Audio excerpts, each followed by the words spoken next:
আমি এখন থাকছি ধানমন্ডিতে থাকছেন। ঠিক আছে, চলুন শুরু করেন, আপনি যেখান থেকে বলতে চান। আমি কি ছোটকাল থেকে শুরু করবো নাকি? আপনার একেবারে ছোটবেলা থেকেই আমরা শুনি, যেখান থেকে আপনি তো গল্প কেন বলতে এসেছেন সেটা আমি জানি, জি, কিন্তু সেই গল্প তো আসলে থাম করে বললে হবে না, সেটা রাগ পিছে অনেক কিছুই থাকে। হ্যাঁ, তো আপনি ছোটবেলা থেকেই শুরু করেন। হ্যাঁ, ছোটবেলা যেমন আমি যখন ক্লাস 1 থেকে শুরু করি, আমি ক্লাস 5 পর্যন্ত পড়াশোনা করি। আচ্ছা, আমি এর বেশি আর কিছু পড়তে পারিনি, কারণ আমার পারিবারিক আর্থিক সমস্যা আছে। তারপর আমার বাবা আবার হাল চাষ করে, ঠিক আছে, আমরা আবার জমি জমা চাষ, হ্যাঁ কৃষক, আমার বাবা কৃষক। জি। তো আমরা হচ্ছে 3 বোন আর হচ্ছে 2 ভাই। আচ্ছা, আমি সবার ছোট। আচ্ছা, আর আমার সবার বড় হচ্ছে আমার বড় ভাই, আর মাঝে হচ্ছে 3 বোন। তো সংসার আর কি কাজ করার মতো কোনো মানুষ নাই, তো এই জন্য আর কি আমার একটু হেল্প করতে হয়। যেমন উনি আবার চাষবাস করে, জমি জমা দেখা, একটা জিনিস করলে ওটা আবার একটু কিছু করতে হয়।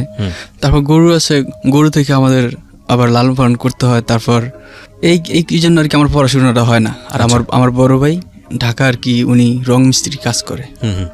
উনি আর দেশে যায় টানা বেশি, একটা হালকা পাতলা যায়, মাসের আগামাতায় বা 6 মাস পর পর এরকম যায় আর কি। তারপর আমার পড়াশোনা হচ্ছে না। আর আমার বাবা একটু রাগী মানুষ, আমার বাবা অনেক রাগী মানুষ। মানে যে কোনো কথা হেয়ার কথার উল্টাটা যদি হয়, উনি অনেক রাগ হয়ে যায়, খেপে যায়। ঠিক আছে, অনেক রেগে যায়। আর আমার মা খুব একদম অনেক নরম মানুষ। আমার যদি উনি বকা দেয় তাহলে আমার মা সহ্য করতে পারে না। আমার বাবা যদি আমার বকা দেয়, আমার আম্মা সহ্য করতে পারে না। পরে আমার আম্মার সাথে আমার বাবার সাথে ঝগড়া হয়ে যায়। পরে এটা আবার আমার দেখতে খারাপ লাগে, কি রে, আমার জন্য আমার আম্মা আমার জন্য এত বকা শুনে। তারপর এমনকি আমার বাবা আমার আম্মার গায়ে হাতও তোলে। তারপরে এটি আমার বড় ভাই জানি না, আমার বড় ভাই কিছু করার নেই, যে বাপ মা কি কমু, এরকম ধরনেরটাই আমার বুঝতে। এখন আমি ক্লাস 5 পর্যন্ত পড়াশোনা এরকম করে শেষ করছি আর কি। এরকম বাসায় আমার বাবার সাথে ঝগড়াঝাড়ি টুকটাক এরকম হইতো।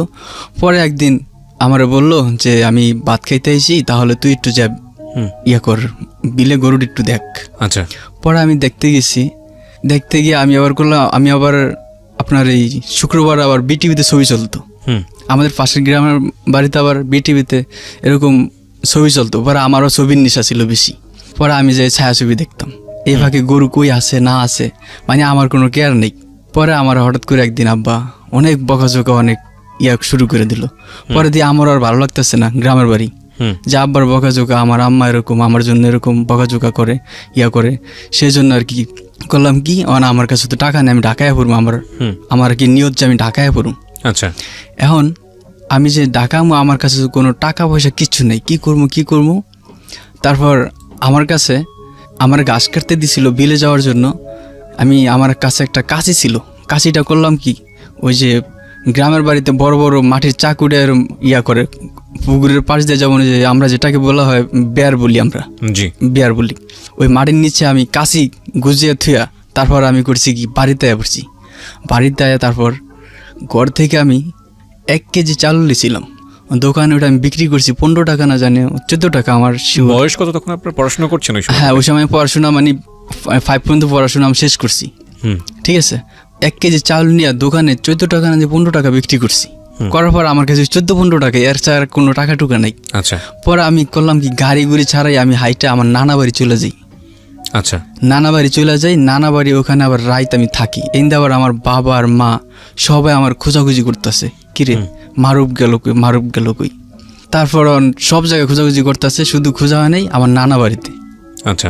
ঠিক আছে, তারপর কে জানি আবার বলতেছে যে তোর বাবা আইতেছে, তো আমার দেখলে তো আমার নিয়ে যাবো, তাহলে আমি এখানে থাকবো না। তাইলে আমি করলাম কি, আমার বাবা যখন আসে আমি শুনতেছি, তখন আমি আবার আমার নানা বাড়ি থেকে পালিয়ে যাই। আচ্ছা। পালিয়ে যেয়ে আমি আবার আমরা তো আবার লঞ্চে আসতে হয়। আমি লঞ্চ ঘাট চলে যাই। লঞ্চ ছাড়ে আপনার 5টা বাজে, আমি এই জায়গায় 12টা বাজে গিয়ে আমি বয়ে রয়েছি। পরে আমি এই লঞ্চে 5টা বাজে ছাড়া আমার বাবা আর আইসে আমার পায় না। আচ্ছা। যে ভাই মনে বাড়িতে আবার চলে গেছে, বাড়িতে যখন চলে গেছে এই কথা হই না, আমার বাবা বাড়িতে চলে আইছে। আমি যে লঞ্চ ঘাট আইছি, ওই লঞ্চ ঘাটে আর আসে না উনি, যদি আসে তাহলে কিন্তু আমার পাওয়া যায়। এই লঞ্চে কইরা ঢাকায় পড়ি। আবারও জিজ্ঞেস করছি, বয়স কত তখন আপনার? আমার বয়স তখন 10 থেকে 12 বছর হবে। পড়াশোনা করছিলেন ওই সময়টা? হ্যাঁ। কোন ক্লাসে? এই সময় আমি মনে করেন 5 ক্লাস 5 পড়েন। আচ্ছা, হ্যাঁ। তারপর ঢাকা আমি আয়াপুরি আমার ভাইয়ের আবার একটা বন্ধু আছে। আমার ভাইয়ের বন্ধু থাকে গাবতলি, আর আমার ভাইয়া থাকে মোহাম্মদপুরে। আচ্ছা। পরে আমি গাবতলি, আমার ওই সময় লঞ্চের ভাড়া ছিল না, আর আমার কাছে ওই সময় ভাড়াও ছিল না, আমার কাছে ভাড়া রাখেও নেই, কারণ আমি অনেক ছোট ওই সময়, 10-12 বছর বয়স ওই সময় আর কি। আচ্ছা। ভাড়া রাখে নাই।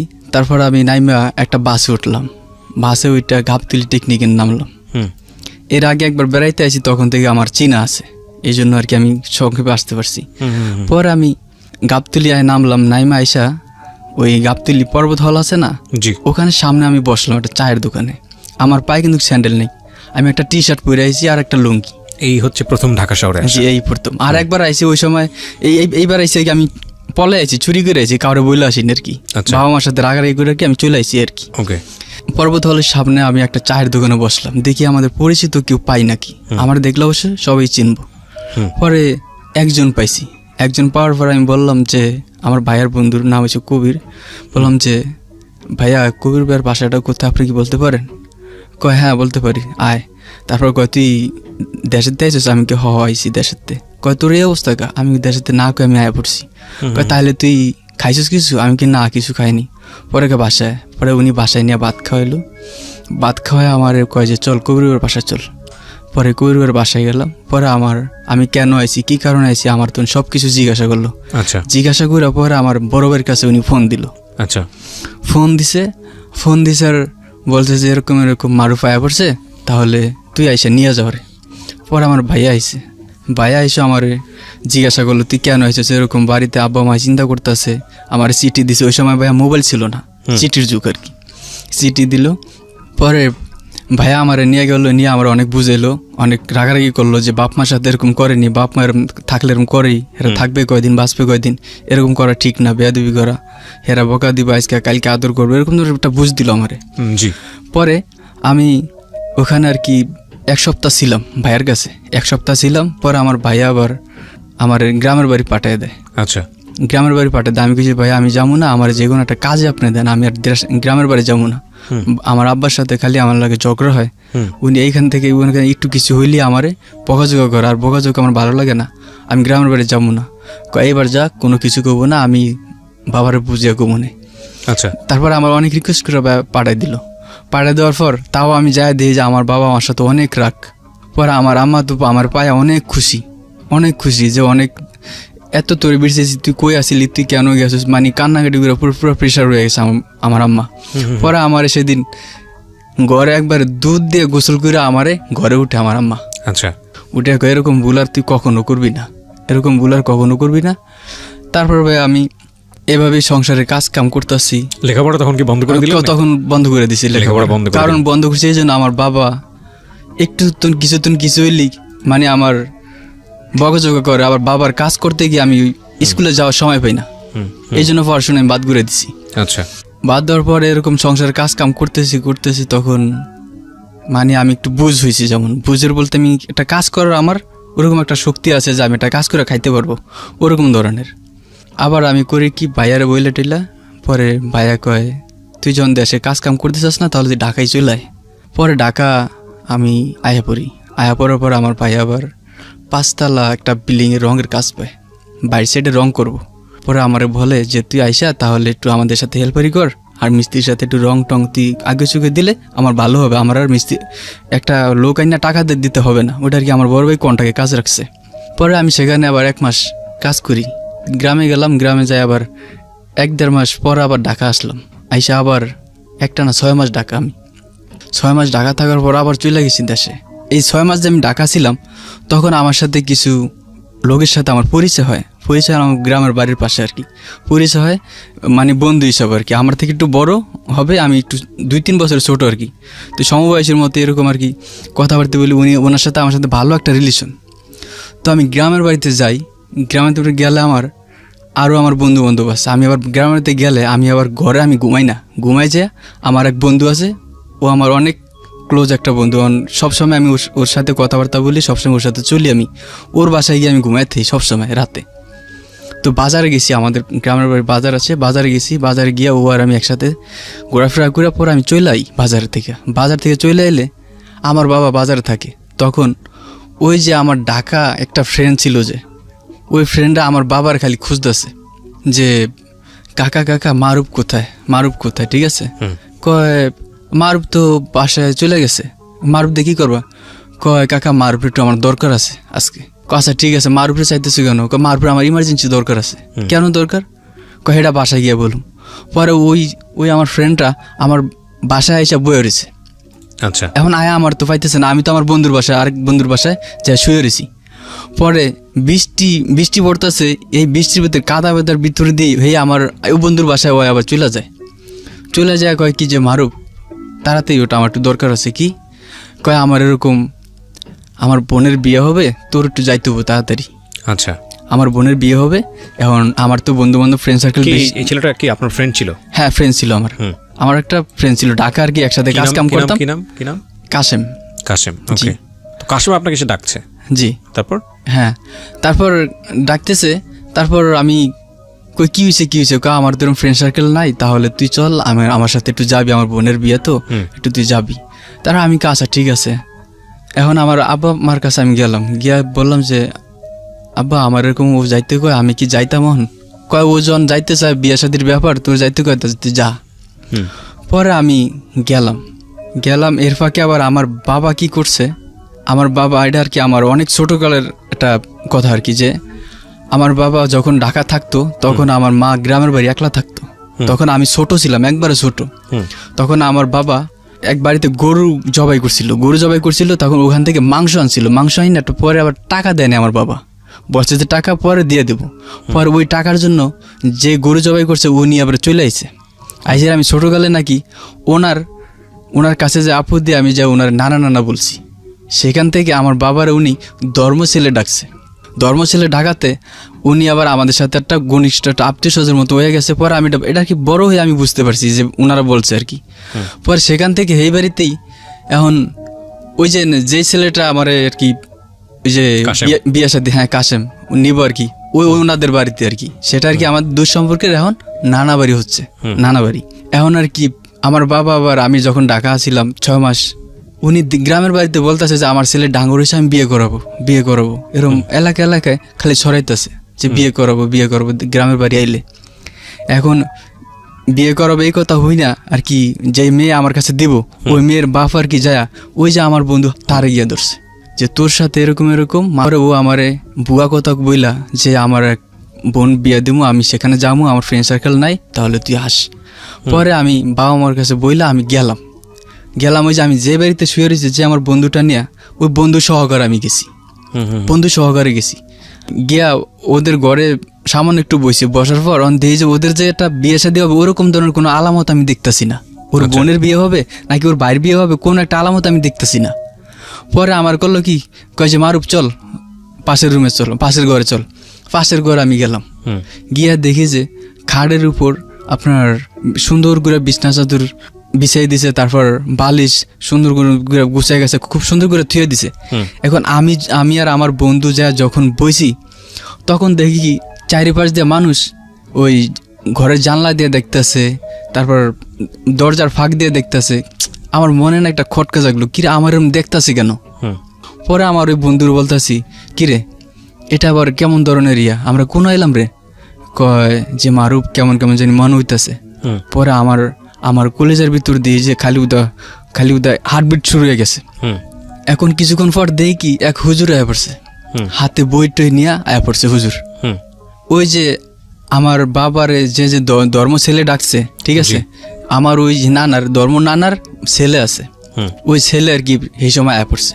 আচ্ছা, আমার যখন বইছি তখন আর কি হুজুর টুজুর নিয়ে আরো লোকজন নিয়ে আয়া পড়ছে। আসার পর এখন আমার বলতেছে যে মারুফ তুই তো এতদিন ঢাকা ছিলি, তোর বাবা এন্দা আমার কাছে কইছে যে আমার ছেলে মোটামুটি ডাঙ্গর হয়েছে, এখন আমার ছেলে বিয়ে করার মতো তোমরা মায়াটা দেখো। এখন মারুফ আমরা তো মেয়ে দেখছি, এখন আজকে তোর আমরা বিয়ে করাম। আমি কি এইটা কি বলেন আপনি, আমার বিয়ে করবেন মানে আমার বয়স কত? তখন ভাই আমার বয়স হয়েছে মনে হয় 14 থেকে 15 বছর বয়স। আমারে বলতেছে আমার বিয়ে করতে হবে, এটা সম্ভব? পরে আমি আপনি ইনফ্যাক্ট কাউকে লাভও করেন না, ভালোবাসেন না? না, তখন আমি লাভও করি না, ভালোবাসি না, ঠিক আছে। বললাম যে আমার পক্ষে এটা সম্ভব না, আমার বাপ নাই, মা নাই, ভাই নাই, বোন নেই, আমি এখানে বিয়ে করবো। আমার বয়সটা আপনি দেখছেন, আমার বয়সের কথা একবার আপনি চিন্তা করছেন? কয় চিন্তা ভাবনা করা লাগবো না, আমরা এখন কাবিন করে তুই কাবিন না জানি বিয়ের কথা বললো করে তুই পরে এটা তোর বাপ মা সহকারে আমরা এটা মিটমাট করবো। আমি কি না, আমার পক্ষে সম্ভব না এটা। পরে আমার ওই যে বন্ধু আছে, ও অনেক রাগারাগি করতেছে, আমিও রাগারাগি করতেছি। এখন আমার ওই যে মামা, তোর সম্পর্কের যে মামা, উনি আমার কল দাম দাম করে 2 কালে 2টা থাপড় দিল আমারে। আচ্ছা, মনে হইতেছে যে আমার এক কান দিয়েও আমি কোনো কিছু শুনতে পাইতেছি না। আমার দাম দাম করে থাপড় মারার পর আমি স্তব্ধ হয়ে গেছি একবারে। কি রে আল্লাহ, আমি কোথায় এলাম, এটা আমার কি করতেছে এখন? পরে উনি আমার অনেক মারধর করতে চায়, মানুষের কারণে মারধর করতে পারে না। তারপর আমি এক পর্যায়ে দেখি কি ঘরের চালের উপরে দেখি যে একটা কাশি, যেটা দিয়ে গরুর ঘাস কাটে, যেমন অনেক কিছু কাটে, ওই কাশি দেখতেছি। পরে ওই কাশি আমি দাম ধরে লয়ে নিলাম, লয়ে আমার নিজের গলা আমি নিজে ধরছি যে আমার যদি আর আপনারা একটা কথা বলেন বিয়ে শাদীর ব্যাপারে বা আমার গায়ে হাত দেন, তো আমি নিজের গলা আমি নিজে কেটে ফেলবো। ঠিক আছে, আমার এখানে কেউ আটকাতে পারবেন না। আমি একলা আর আমার ওই বন্ধুটা, আর তো আমার ওখানে কেউ নাই। ওখানে মানুষ এসে মিনিমাম 20 থেকে 30 জন। ওকে, তখন ওখানে তো আর আমার এখানে কিছু করার নেই ভাইয়া, আমি এখন নিরুপায়। আমারে ওরা এখন কইতাছে কি যে তুই এনো বিয়া না করে যাইতে পারবি না, তুই এখন বিয়া না করে যদি যাইতে হয় তাহলে তোরে আমরা এখানে জবাই কইরা গরুর মাংস যেরকম ভাগা ভাগা দেয় এরকম ভাগা ভাগা দিয়ে তুই দেবো তোর। তুই বিয়া না করে এখান থেকে এক পা লড়তে পারবি না। মানে আমার বাপ নাই, মানে আমার কেউই নেই, শুধু আমি একা, আমার আর কেউই নেই ওখানে। সেখানে আমার এখন বিয়ে করাবে। পরে আমার তো কলেজে পানি নেই, আমি কি যে করবো, মাথা মুথা পুরো নষ্ট হয়ে গেছে। আমরা কি করবো? আমার বন্ধুকে আছে, আপনারা যে বিয়ে করাবেন ঠিক আছে, ওর বাপ মা নাই, কেউই নেই, আপনি এটা কেমনি কি করবেন? কয়টা আমরা সব মিটমাট করব। আচ্ছা আপনার মায়ে দেখান তো, তাইলে আমার মায়ে দেখান। তারপর মেয়ে দেখাইছে, ওই মেয়ে খুব সুন্দর আছে। তারপর আমি বিয়ে করবো না, আমার ওরা অনেক মারধর করছে। মারধর করার পর আমি চিন্তা করলাম এখানে যে আমি বিয়ে না করি তাহলে ওরা আমারে জবাই কইরা, এমনকি আমার বললো যে বাঘা দিয়ে মাংস বাঘা বাঘা দিবে, এরকম ধরনের আমার একটা ভয় দেখাইছে। তারপর আমার তো যে না হেই লাত্তি দেয়, যে না হেই আমার থাপুর দেয়, এরকম করতেছে। কেউ হাতে লাইট আছে, লাইট দিয়ে মারতেছে। মানে আমি একদম নিরুপায়। পরে আমি বাধ্য মনে চিন্তা করলাম যে কপালে যা আছে তাই হইব, আর এখানে আমি আর কিছু করতে পারবো না। তারপর আমি ওখানে আমার ওরা বিয়ে করায়। বিয়ে করার পর বিয়ে করতে করতে আমার রাতে 4টা বেজে যায়। এখানে জোর জবরদস্তি করতে করতে, অনেক কথা কাটাকাটি করতে করতে 4টা বেজে যায়। 4টা বাজার পর তারপর সকাল 7টার দিকে আমি 7টার দিকে ঘর থেকে বের হইলে তারপর দেখি কি আমার বোনজামাই আসতেছে। কয় কিরে আমার উপর এরকম আমি শুনলাম তোরে নাকি এরকম বিয়ে করেছে। আমি তো দূরের তো না, আমার বোনজামাই দেখে আমি হাও করে কাইনে দিছি যে দুলাবে আমার জীবন শেষ, আমার জীবন অল্প বয়সী শেষ, আমি আমার লাইফটাই শেষ, আমি কি করবো? আচ্ছা ঠিক আছে, দেখি কি করা যায়। পরে আমি দুলাভাইয়ের সব কিছু বলার পর যেই ঘরে আমার বিয়ে করেছে সেই ঘরে গেছে। যাওয়ার পর কিছুক্ষণ পর দিয়ে আমার বাবা এসে, বাবা আসার পর বাবা তো অনেক রাগারাগি, অনেক হেবারি যে আমার ছেলের আইনে এরকম জোর জবরদস্তি আটকে মায়ের দূর করে বিয়ে করায়, তাহলে তো আর আমি এই মেয়ে রাখবো না, কখনো রাখবো না। অনেক চিল্লাচিল্লি পাড়াবাড়ি করতেছে। করার পর সবাই এখন আমার বাবার ঠান্ডা করতেছে যে বোন পানি খান, একটা মানে আপ্যায়ন করতে চাচ্ছে। পরে আচ্ছা ঠিক আছে, আপ্যায়ন করবো, সব কিছু করবো, আমরা যে মায়া বিয়ে দিচ্ছেন আমি সেই মায়া দেখবো। পরে ভাইয়া মেয়েটার নাম কি ছিল? মেয়েটার নাম ছিল আসমা। ওকে। এখন আমার বোনজামাই আমার নিয়ে যাওয়ার পর কয় যে বিয়ে আপনি আসেন, আর কেউ আসা লাগবে না, আপনার মায়া দেখে যান। পরে এই কথা বলার পর আমার বোনজামাই আমার রাইখা উনিও আমার বাবার সাথে মেয়ে দেখতে গেছে।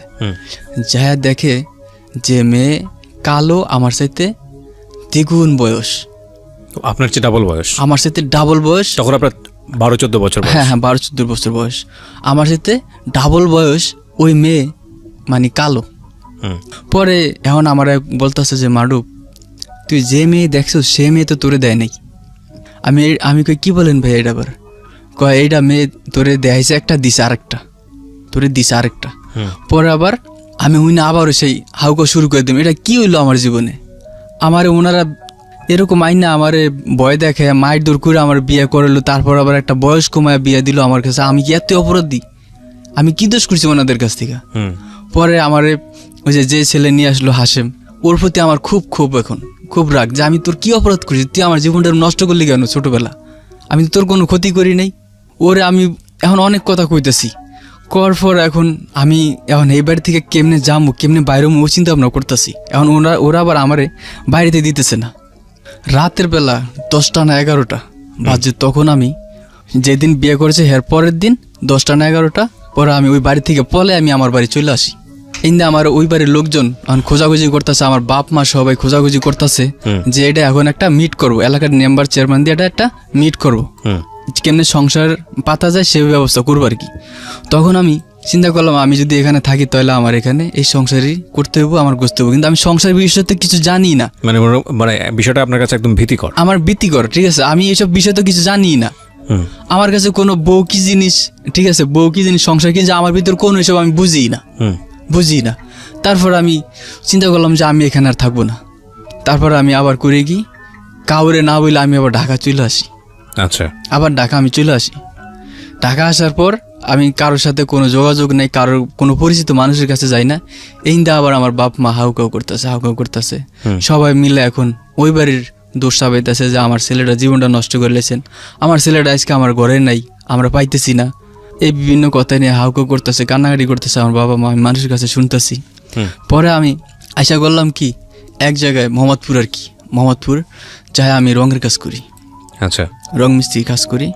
তখন আমি মিস্ত্রি হই নাই, তখন আমি হেল্পার। 120 টাকা মজুরি পাই। 120 টাকা মজুরি পাই, ওইটা দিয়ে আর কি আমি কোনোরকম চলতেছি, ব্যাচেলার বাসা থাকতেছি। তখন আমি যে ব্যাচেলার বাসা থাকতেছি এটা আর কি আমার ওই যে আমার বিয়ে করেছে ওই বাড়ির লোকজন শুনে আর কি আমার ওই এখন তো ওই মেয়ের বাপ আমার বাসায় পড়ছে। আমার আইসা কয় বাবা যা হইছে তুমি এটা ভুলে যাও, এটা তুমি মাইনা নাও, তুমি আর কোনো গন্ডগোল কোনো গ্যামজাম কিছু করো না, এটা ভুলে যাও। এখন যা হয়েছে এটা কেমনে সংসার কিস্তি করবা সেই ব্যবস্থা এখন করো। এটা আপনার মা বলছে আপনাকে? এটা আমার ওই যে যেবার বিয়ে করেছে শাশুড়ি, শ্বশুর হয়। আচ্ছা, ঠিক আছে, আমার বলতেছে এখন কয় তুমি এখন কি চাও আমার কাছে বলো। এটা উনি ঢাকায় আসছে? হ্যাঁ ঢাকা আসছে, ঢাকায় এসে আমার বাসায় আর কি আমার বলতেছে। পরে আমি বলি যে আমি আপনাদের কাছে কিছুই চাই না আর কিছু চামো না, আর আপনাদের এই সম্বন্ধ রাখার বিষয়ে আমার কোনো আগ্রহী নাই।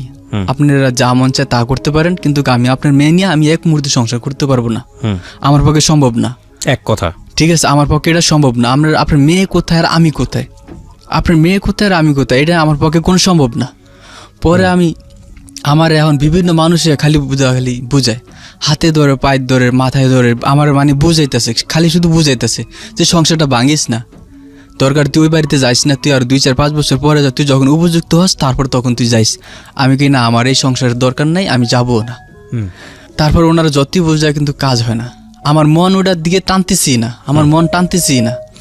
তারপর আমি 2-3 মাস পর আবার দেশে আমি চলে যাই। ওনারা তো বুঝাইতে আছে দেশে চলে যাই, আমার বাপ মার কথা মনে পড়ছে, দেশে চলে যাই।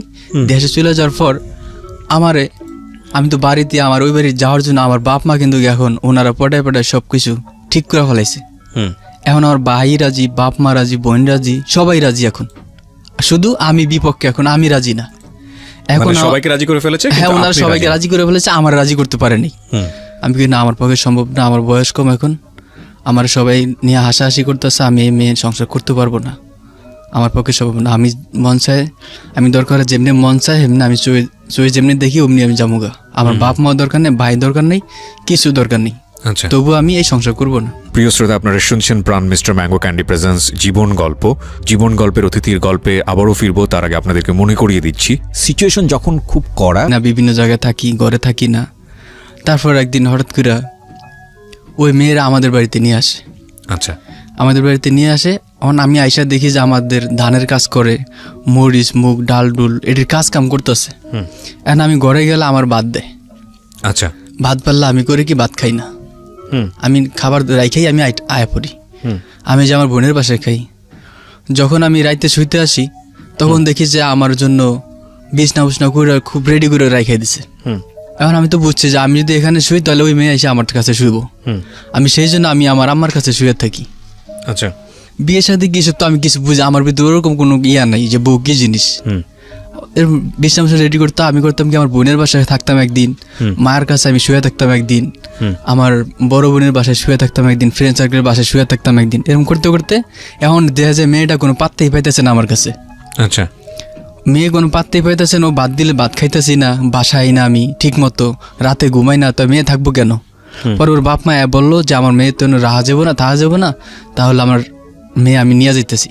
ঠিক আছে আপনারা মেয়ে নিয়ে যান, তাহলে আর ওই ও যখন পাগলামি করতেছে তাহলে আর এটা সম্ভব না। যেটা ভাবছি যে ও বাসায় আনলে ওর দিয়ে একটা কিছু করা যাবো, কিন্তু দেখতেছি কিছুই হতেছে না। ঠিক মতো বাসায় ভাত খায় না, হয় না যখন বাসায়, তাহলে তো এরকম কিছু হবে না। জি। আপনি নিয়ে যান। নিয়ে গেছে, নিয়ে যাওয়ার পর আমি করলাম কি ঢাকায় পড়লাম। আবার আমি ঢাকায় পড়লাম। ঢাকায় আসার পর আমি এরকম একটা দোকানে শাটারে ঢাকায় কি আপনি একা আসলেন নাকি বউ সহ? ঢাকা আমি আয়া পড়ছি একা আচ্ছা আচ্ছা একা। ওকে দিয়ে যে আমার আবার হিরে চাপ দিব ওরা, এই জন্য আমি চলে আসি। আইসা ঢাকা আমি একটা শাটারে দোকানে একটা শাটারে আমি রং করতেছি। হুম রং করতেছি, তারপর দেখি যে একটা মেয়ে আসতেছে, হুম সাদা 3 পিস পরা, মানে একটু সাজগুজ। হুম আমার দেখে খুব ভালো লাগলো। হুম আমি তাকে রইলাম, ওই মেয়ের দিকে তাকে রইলাম, তাকে রয়েছি। এখন আমি ভাবতেছি যে ওর কিছু একটা বলবো আমি। তখন আমার ওই আমি গ্রামে যে বিয়ে করছি সেটা আমি রাইখা যে আসছি, আসার 6 মাস পরের কথা আর কি, এটা মিনিমাম 6-7 মাস পরের কথা আর কি, 6-7 মাস পরের কথা। পরে আমি এরকম দেখছি আসছে, আসার পর আর কি এখন ওর একটা বান্ধবী আছে, হুম ওর একটা বান্ধবী আছে, দেখি যে ওর বান্ধবীর সাথে ও দাঁড়ায় দাঁড়ায় কথা বলে। পরে কে মেয়েটাকে? এটা হচ্ছে মেয়েটার নাম কি ছিল? মেয়েটার নাম হচ্ছে রিয়া। আচ্ছা রিয়ার সঙ্গে আপনার পরিচয়ের প্রথম দিককার গল্প এটা তো। কোথায় দেখা হলো রিয়ার সাথে? দেখা হয়েছে রাস্তা, আমি রঙের কাজ করতেছি, আর ওই রিয়া আসতেছে ওই যে ইয়ার থেকে, অফিস থেকে। ও আবার প্রিন্টের অফিসে চাকরি করে, আচ্ছা আসতেছে। তখন সেখান থেকে আমার আর কি আমি দেখছি, কিন্তু ওর সাথে আমার ফেস টু ফেস কথা হয় নাই। এখন দেখি যে ওর একটা বান্ধবীর সাথে দাঁড়িয়ে দাঁড়িয়ে কথা বলতেছে, আমারও দেখছে আমিও দেখছি, দেখে ওরও আমার ভালো লাগছে, আমার ওর ভালো লাগছে। ভালো লাগাতে ও যে ওর বান্ধবীর কাছে কথাটা শেয়ার করতেছে যে ওই ছেলেটা না আমার খুব পছন্দ হয়েছে, তুই যে একটু কিছু বলতে পারবি? আচ্ছা ঠিক আছে, তুই আমার কি খাওয়াবি, কি দিবি কহ। আচ্ছা আচ্ছা পরে এটা ওরা আর কি পরে আর কি আমার বললো আর কি, ঠিক আছে। পরে যখন কথাবার্তা হয়েছে তখন জেনেছি। হ্যাঁ হ্যাঁ, আচ্ছা। কথাবার্তা তখন জেনেছি। তোরা আমি 1 স্যুট 3 পিস দিব ভালো দেখে। আচ্ছা সেটা তো অনেক পরের বিষয়। আপনার সাথে জাস্ট প্রথম দেখায় অনেক ভালো লেগেছে, তারপরে কি? হ্যাঁ ভালো লাগছে। পর ওই ওর যে বান্ধবী ইয়াসমিন আমার কাছে আসছে, আমার বলে যে ভাই আপনার সাথে একটু কথা বলবো। আমি কি হ্যাঁ বলেন। ওই যে একটা মেয়ে দেখছেন সাদা 3 পিস পরা, ওর নাম হচ্ছে রিয়া, তাহলে আপনি ওই রিয়া আমারে বলছে আপনার কাছে আসতে, যে আপনি বিয়ে শাদী করছেন কি না, আপনি কি কারোর সাথে প্রেম টেম করে কিনা সেটা আর কি বলার জন্য, ও আপনার খুব পছন্দ করে।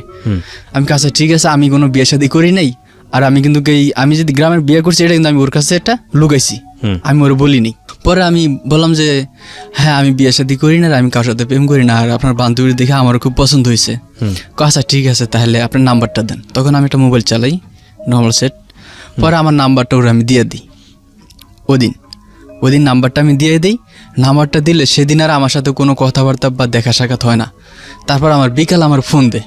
আচ্ছা ফোন দিয়ে বলতেছে যে আমার সালাম দিতেছে যে ভাই আপনি কেমন আছেন, আপনার দেশের বাড়ি কোথায়, কই থাকেন, কি করেন, ঠিক আছে, যে আপনার বাবা মা কোথায় থাকে, আমার পারিবারিক সমস্যা জিজ্ঞাসা করলো। পরে আমি বললাম ওর ওর ওর ফ্যামিলিগত সমস্যা, আমি সেটাও বললাম যে আপনার কে কে আছে, কই থাকেন, আপনার বাবা কি প্রথম করে। কথা দিয়ে এত কিছু বলে ফেললেন?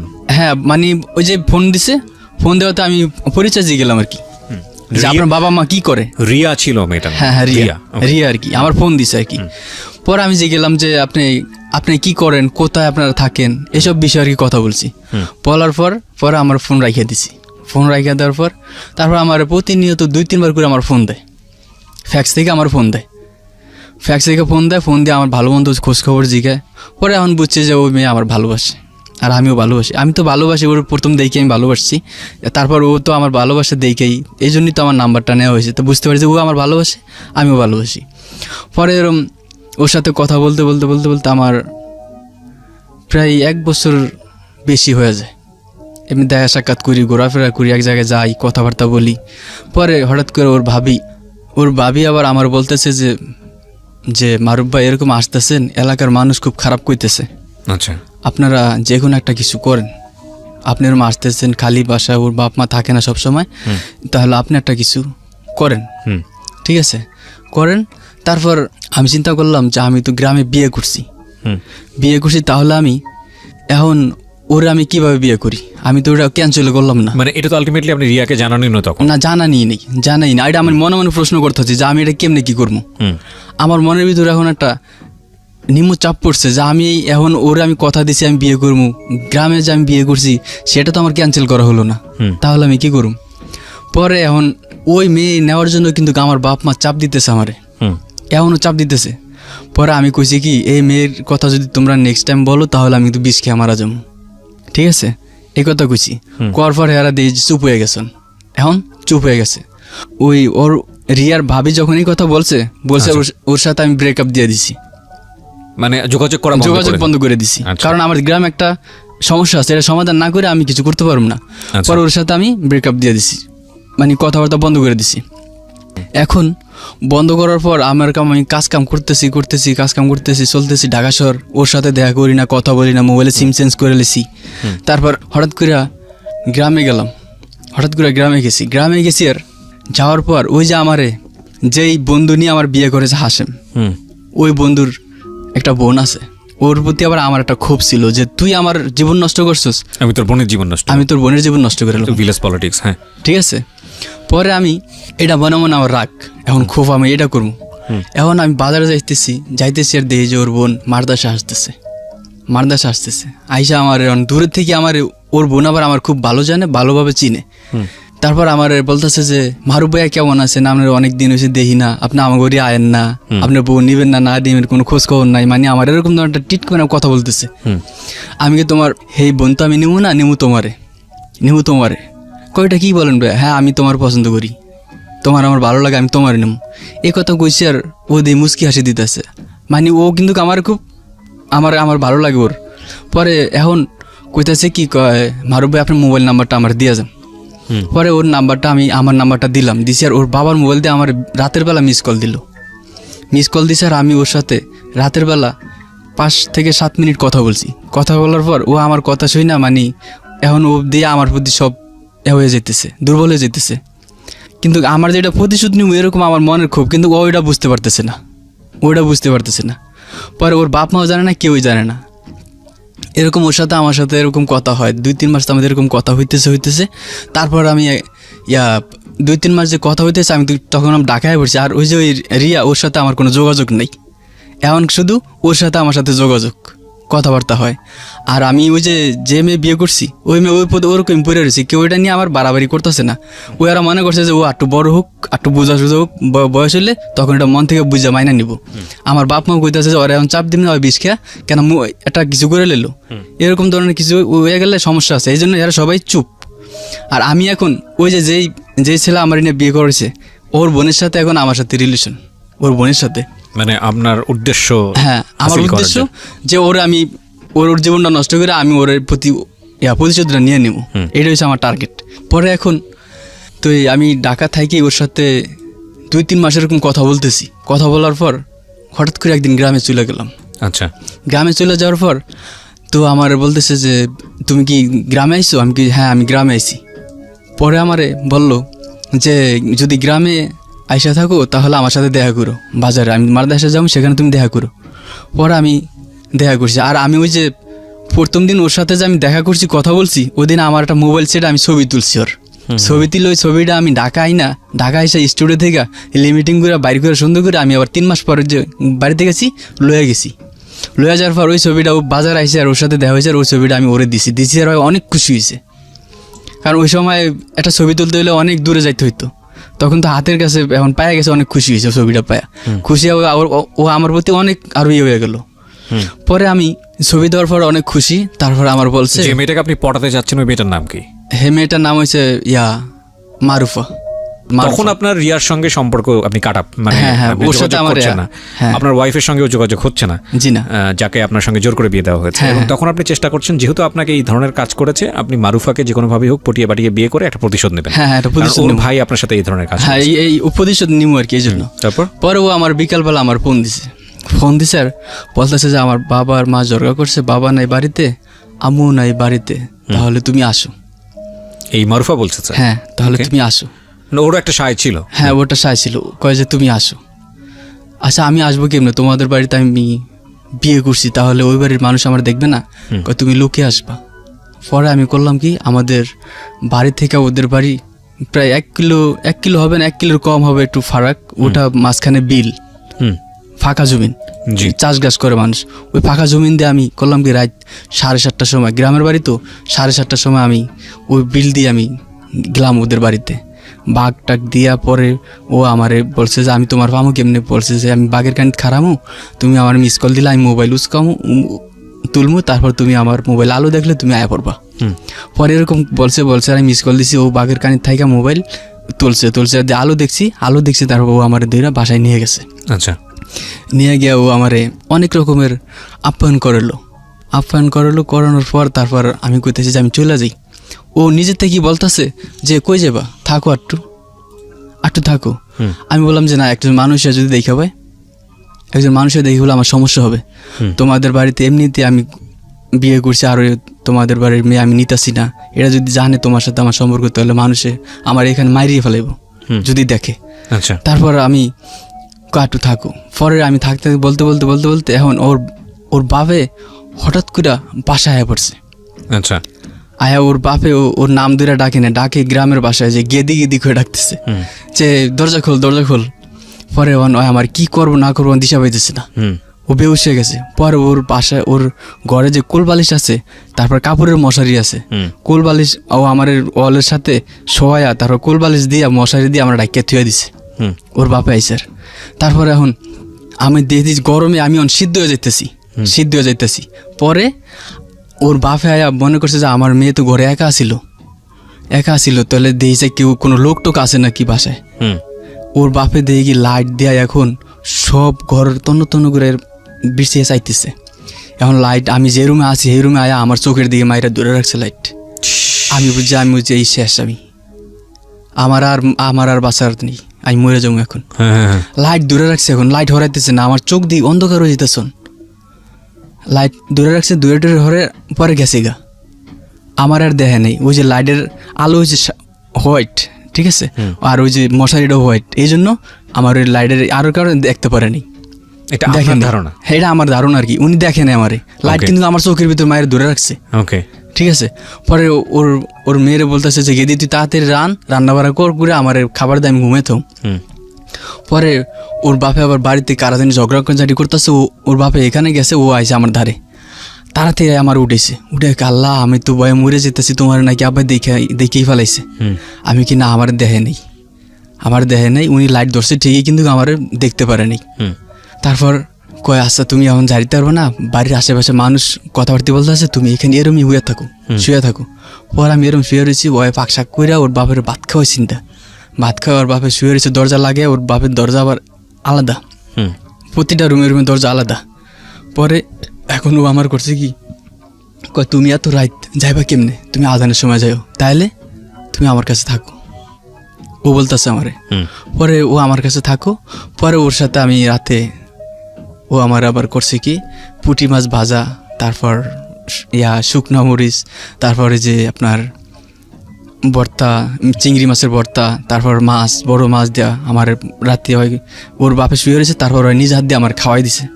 খাওয়াই দেওয়ার পর তারপর আমি তো যাইতে গেছে, আমার ও কয় না এখন যাইতে পারবো না, যাইতে তুমি থাকো। পরে আমি থাকলাম রাতে, থাকছি এখন। আর কি বলবো ভাইয়া, তা তো জানেনি, দুইটা মানুষ যদি একসাথে এরকম, ও পছন্দ আমার করে, আমি ওর পছন্দ করি, তাহলে তো সেখানে কি হওয়ার। তারপর ওর সাথে আমার সাথে একটা ইয়ে হয়ে যায়, যেটা আপনার ওয়াইফের সঙ্গে আপনার ছিল, আমার ছিল না, ঠিক আছে, যেটা আমার ওয়াইফের সঙ্গে ছিল না, ওর সাথে আমার সেটা হয়ে যায়। হয়ে যাওয়ার পর এরকম আরও একদিন ও আমার ফোন দিয়ে তারপর নিল, আর পরের দিন আমার আবার ফোন করে নিয়ে তারপর এরকম আমার সাথে আরও একদিন এরকম ইয়ে হয়েছে। হওয়ার পর তারপর এখন রাত 3টা বাজে ওদের বাসা থেকে আমি বের হয়েছি। বের হওয়ার পর দেখি যে ওদের বাসা থেকে আমার দিয়ে এমন একটা লাইট মারছে, আর পুরা রাস্তা অন্ধকার ছিল, সব রাস্তা আলো হয়ে গেছে। এখন আমি করছি লাইটের ফরের আগে আমি দৌড়ে যাই, একটা কবরস্থান আছে, কবরস্থানের পাশে বিভিন্ন গাছ আছে, গাছের মধ্যে ঝুঁকি দিয়ে বয়ে রয়েছি, যাতে আমার যে কেউ না দেখে। এখন ওই লোকটা লাইট চারিদিকে মারতেছে, এখন আমার আর দেখতেছে না, আমি তো যে জবের মধ্যে বয়ে রয়েছি। লোকটা বুঝতে পারছে, তখন ওই যে আজানের সময় ফজর আজান দিব, তখন ওই সময় আর কি উঠছে লোকটা, আর কি হয়তো বাইরে করে যাবে, তখন দেখে যে এরকম। পরে রাস্তায় এক মানুষ আছে, জিজ্ঞাসা করে যে একটা লোক দেখছি এরকম, হঠাৎ করে দেই নাই, অথচ আমি ছিলাম। এখন আমার দেই যে ভয়ে আমার আরও কাঁপতেছে, আল্লাহ আমার না দূরে এলে আবার আচ্ছা পরে আমি এখন রাতে 3টা 3:30 বাজে আছে, এখন আমি যে জামু মানে আমারও ভয় করতেছে। তারপর আর কি আমি সেখান থেকে ওই বাড়ি থেকে আইসা পড়ি। আসার পরে তারপর আমি আবার এই ঢাকা আসি। ঢাকা আসলে আমি কাজ করতেছি। এখন আমার আবার একটা MP3 রেডিও ছিল আর কি, রেডিও এমনকি ট্যাব বলা হয়, সাউন্ড রেকর্ড আর কি, ওটা ছিল। আমি নষ্ট হয়ে গেছে, আমি ওটা ঠিক করতে নিয়েছি ইলেকট্রিকের দোকানে। আচ্ছা নিয়েছি, আর ওই যে রিয়া হঠাৎ করে আমার দেখে লেছে। আচ্ছা রিয়া হঠাৎ করে দেখে লেছে, দেখে কয় আপনি এখানে? আমি কে হ্যাঁ তুমি এখানে? আমি তোমার কি যে খুঁজতেছি, তুমি এতদিন কই আছিলে, তোমার মোবাইল বন্ধ কেন? আমার বলতেছে। আচ্ছা আমি কি আমার মোবাইল চুরি হয়ে গেছে, মানে ভুয়া কথা কইলাম আর কি, মিছা কথা কইলাম যে আমার মোবাইল চুরি হয়ে গেছে। পরে কই এখন তোমার নাম্বার কই? পরে আমি নাম্বার নিল আমার আবার, ঠিক আছে, নাম্বার নিয়ে আমারে রাতের বেলা ফোন দিছে, কয় তোমার কালকে আমার আব্বা আর আম্মা আসতে বলছে, আমারে বলতেছে। আচ্ছা আমার আসতে বলছে। পরে আমি আচ্ছা ঠিক আছে আমি আসবো নি। পরে আমি ওর বাবা মার সাথে দেখা করছি রাতের বেলা যায় দেখা করছি। দেখা করার পর আমার বলতেছে যে তোমার গ্রামের বাড়ি কে কে থাকে? আমি কি থাকি, আমার বাবা মা সবাই আছে, এখন আমি ঢাকা একা থাকি। তুমি আমার মেয়ের কি বিয়ে করতে চাও? আমার এরকম ধরনের কিছু জিজ্ঞাসা করলো। করার পর হ্যাঁ আমি পছন্দ করি, ও আমার পছন্দ করে।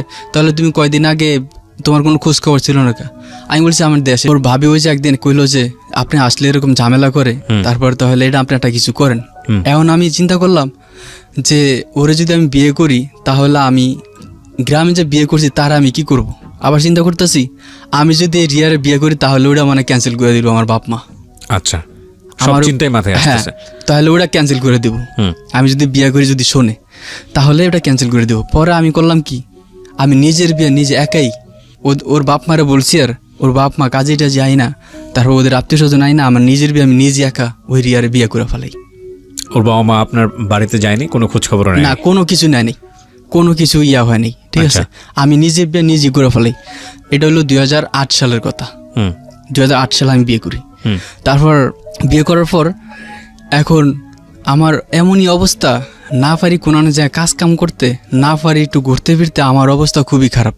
এখন আমি যে বিয়ে করছি এটা আমি এমনও কাউরে জানাইনি। আর আমি যদি যাই ওই সবার সামনে, তাহলে আপনি ওদেরকে তো একটা ব্যাখ্যা দিতে হবে যে আপনি যে আপনার বাবা মাকে জানালেন না বা নিয়ে আসলেন না, নিজে বিয়ে করলেন। পরে আমি বলতেছি, তারপর আমি যে আগে রঙের কাজ করতাম, এই রঙের কাজ আমি করতে যাইতেছি না। কেন যাইতেছি না? ওই আমি যে আগে বিয়ে করছি এবার অনেক লোকই আমার চিনে, আমি হেরা রঙের কাজ করে, আমি কাজ করলে ওদের সাথে যায় কাজ করতে হয়। যদি আমার একটা কোনো ইনফরমেশন বা কোনো আমি যে বিয়ে শাদী করছি ঢাকা যদি এটি বইলা টইলা দেয়, এই জন্য আর কি আমি রোডে উঠি না, কোনো যাই না, বাসায় থাকি, খালি বাসার আশেপাশে ঘোরাফেরা করি, কোনো যাইতে পারতেছি না। পরে এখন একদিন হঠাৎ করে আমার বলল এক লোক আইসা যে তুই তো কোনো কাজ কাম করস না, তাহলে চল সিরাজগঞ্জ যা, তুই রাজের কাম কর কারোর সাথে, তোর হাজিরা দিব 150 টাকা করে বা 40 টাকা করে এরকম হাজিরা দিব, হেল্পার হিসেবে কাজ করবি। পরে আমি এই সিরাজগঞ্জ যাই কাজে। সিরাজগঞ্জ কাজে গেলে 10 দিন না 12 দিন কাজ করার পর শুনি কি আমার বাবা আইছে ঢাকা। আমি যে মেয়ে বিয়ে করছি ওই বাড়িতে আবার আমার বাবা আইছে। আমার বাবার শুনছে আমি ওদিকে আবার আমি ঘুরতাম তো আমাদের এলাকার এক ট্রাক আছে না, ট্রাক দিয়ে বালু টালু সিমেন্ট দিত, তো ওই লোকটা আমার চিনতো, দেখতো, দেখে আমার আর কথা বলতে পারতো না। আমি ওনারা দেখলে আমি সরে মরে যাইতাম। পরে সেই লোকই আবার করছে কি আমার বাবার ইনফরমেশন দিছে, আর আমার বাবা করছে কি সেই বাসায় আবার আয়া পড়ছে। আয়া পড়ার পর তারপর আমার বাবা এখন আয়া তো পাগলের মতো কাঁদতেছে আমার বাবা আমার জন্য, বাড়িতে তো মা কাঁদতেছি। তারপর আমি সিরাজগঞ্জ কাজ করি। পরে আমি করলাম কি আমার বাবার সাথে কথা বললাম, বাবার সাথেও কথা বলছি, তারপর আমার আম্মার সাথেও কথা বলছি। আমার আম্মা বাড়িতে ছিল, তার আমি বললাম যে বাবা আমি বিয়ে করছি এরকম। আমার আম্মারও বলছে আমি বিয়ে করছি। আচ্ছা, বলার পর তারপর আমার বাবা কয় ওই বাড়ি ওই যে বিয়ে করছিস তুই আগে, এই বিয়ে ক্যান্সেল না করে তুই আবার এই বিয়েটা করলি কোন উদ্দেশ্যে? আমি বিয়ে করছি, এখন আপনারা যা করেন, কিন্তু আমি ওই মেয়ে নিয়ে সংসার করবো না। আমি সংসার করলে এই মেয়ে নিয়ে করবো, মানে আসমাকে নিয়ে আপনি সংসার করবেন না? না, আমি সংসার করলে এরিয়াকে নিয়ে করবো।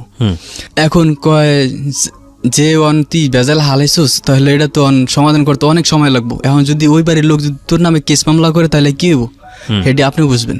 আপনি মানুষের কাছে ঘুরে ঘুরে বেড়ে বেড়ে বলছেন যে আমার ছেলে বিয়ে করেন, ছেলে বিয়ে করেন, এই কথা ওনারা বিয়ে করাইছে, এখন আপনি বুঝবেন এটা, আমি কিছু বুঝি না। তারপর উনি গ্রামে চলে যায়, আমার বড় ভাই আবার জানে যে আমি বিয়ে করছি, ঢাকা বিয়ে করছি। পরে ওনারা চাপ দিল যে আপনার ছেলে যখন বিয়ে করে ফেলেছে, ওনারা জানা ফেলেছে আপনার ছেলে যখন বিয়ে করছে, তাহলে তো আর আমার মেয়ে এখানে থাকতে পারবো না, তাহলে আপনারা কেমনে কী করবেন, করে ফেলান। পরে আমার বাবা মার চাপ দিছে, আচ্ছা ঠিক আছে, তাহলে আপনার বিচার সালিসি বসেন, এলাকার মেম্বার চেয়ারম্যান ডাকেন, আমরা এটা ক্যান্সেল করে দেবো।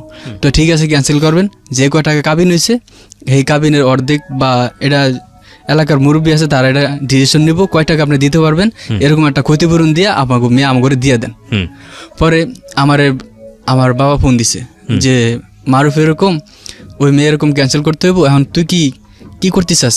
আমি কি, আমার পক্ষে এটা সম্ভব না, আমি আগেও বলছি এখনো বলছি, আমার পক্ষে এটা সম্ভব না, আপনারা এটা ক্যান্সেল করে নেন, তারপর আমি যা করি করবো এটা পরে ওনারা আমার কইলো যে তুই তাহলে কালকে লঞ্চে চললাম, গ্রামে গেলাম, গ্রামে গিয়ে তারপর পরের দিন বিচার সালিসি বসানোর পর ওই মুরব্বী তারপর মেম্বার চেয়ারম্যান আইসা আমার জিজ্ঞাসা করলো আবার নতুন করে যে মারুফ তুই এটা ডিসিশন নে, তুই এই বিয়েটা মাইনা নে, ঠিক আছে, তুই এই বিয়েটা মাইনা নে, তোর কোনো সমস্যা হবে না, তুই এই বিয়েটা মাইনা নে। আমি কিনা আমার পক্ষে সম্ভব না, আপনারা যদি এখন এটা ক্যান্সেল করবেন, না হলে নাই, তাহলে আমি এখন চলে যাব। আচ্ছা, তারপর হেরা কইতাছে যে ছেলে যখন রাজি না, তাহলে আর এখানে কোনো কিছু করার নেই।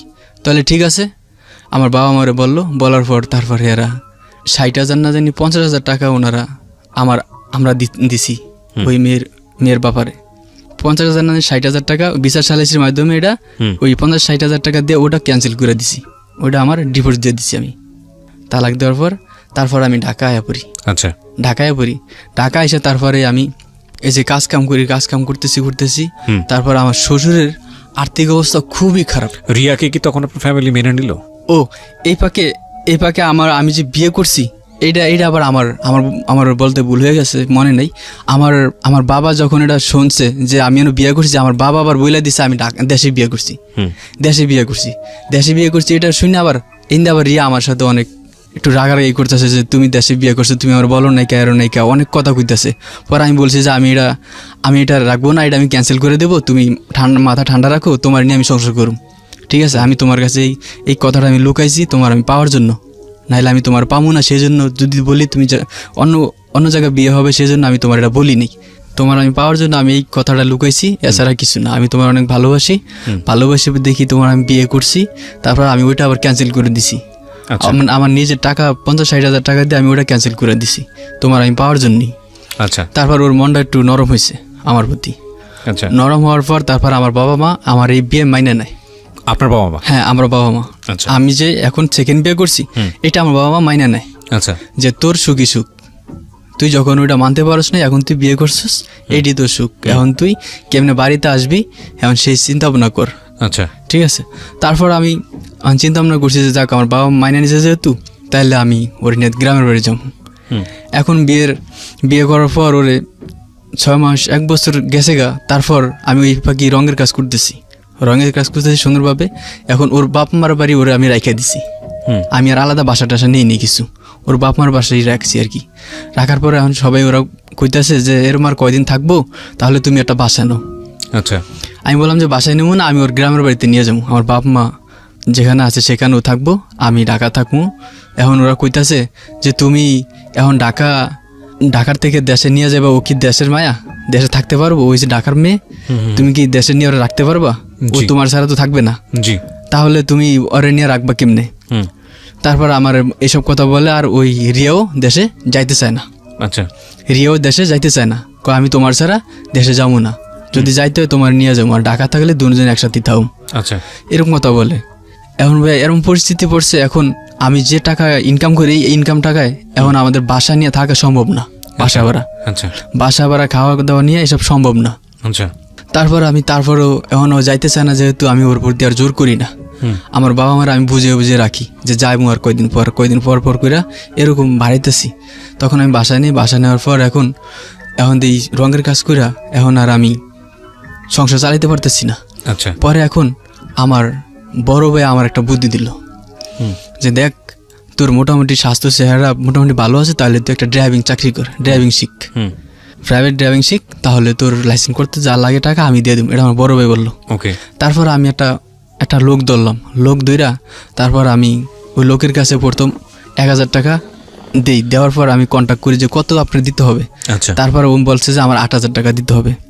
তারপর আমি ওনারে 1000 টাকা প্রথম দিয়ে কদিন গাড়ি চালে আমার যা শ্বশুরে বলি যে আব্বা আমি এরকম একটা গাড়ি চালান শিখতেছি, তারপর আমি সেখানে একটু সময় দিব, আমি কাজ কাম করতে পারব না, তাহলে আপনার মেয়েরে আপনার কাছে কিছুদিন রাখেন, তারপর আমি যখন ড্রাইভিং শিখা হয়ে যাবো তখন আবার কাজ কাম করুম, তখন আবার আপনার মেয়ে নিয়ে বাসায় আমি রেখে থাকবো। তারপর আচ্ছা ঠিক আছে তাহলে শিখো, ভালো কথা। তারপর উনি আবার আমার লাইসেন্স করতে আমার শ্বশুরও আমার টাকা দিছে, জি, আর আমার বড় ভাই আমার টাকা দিছে।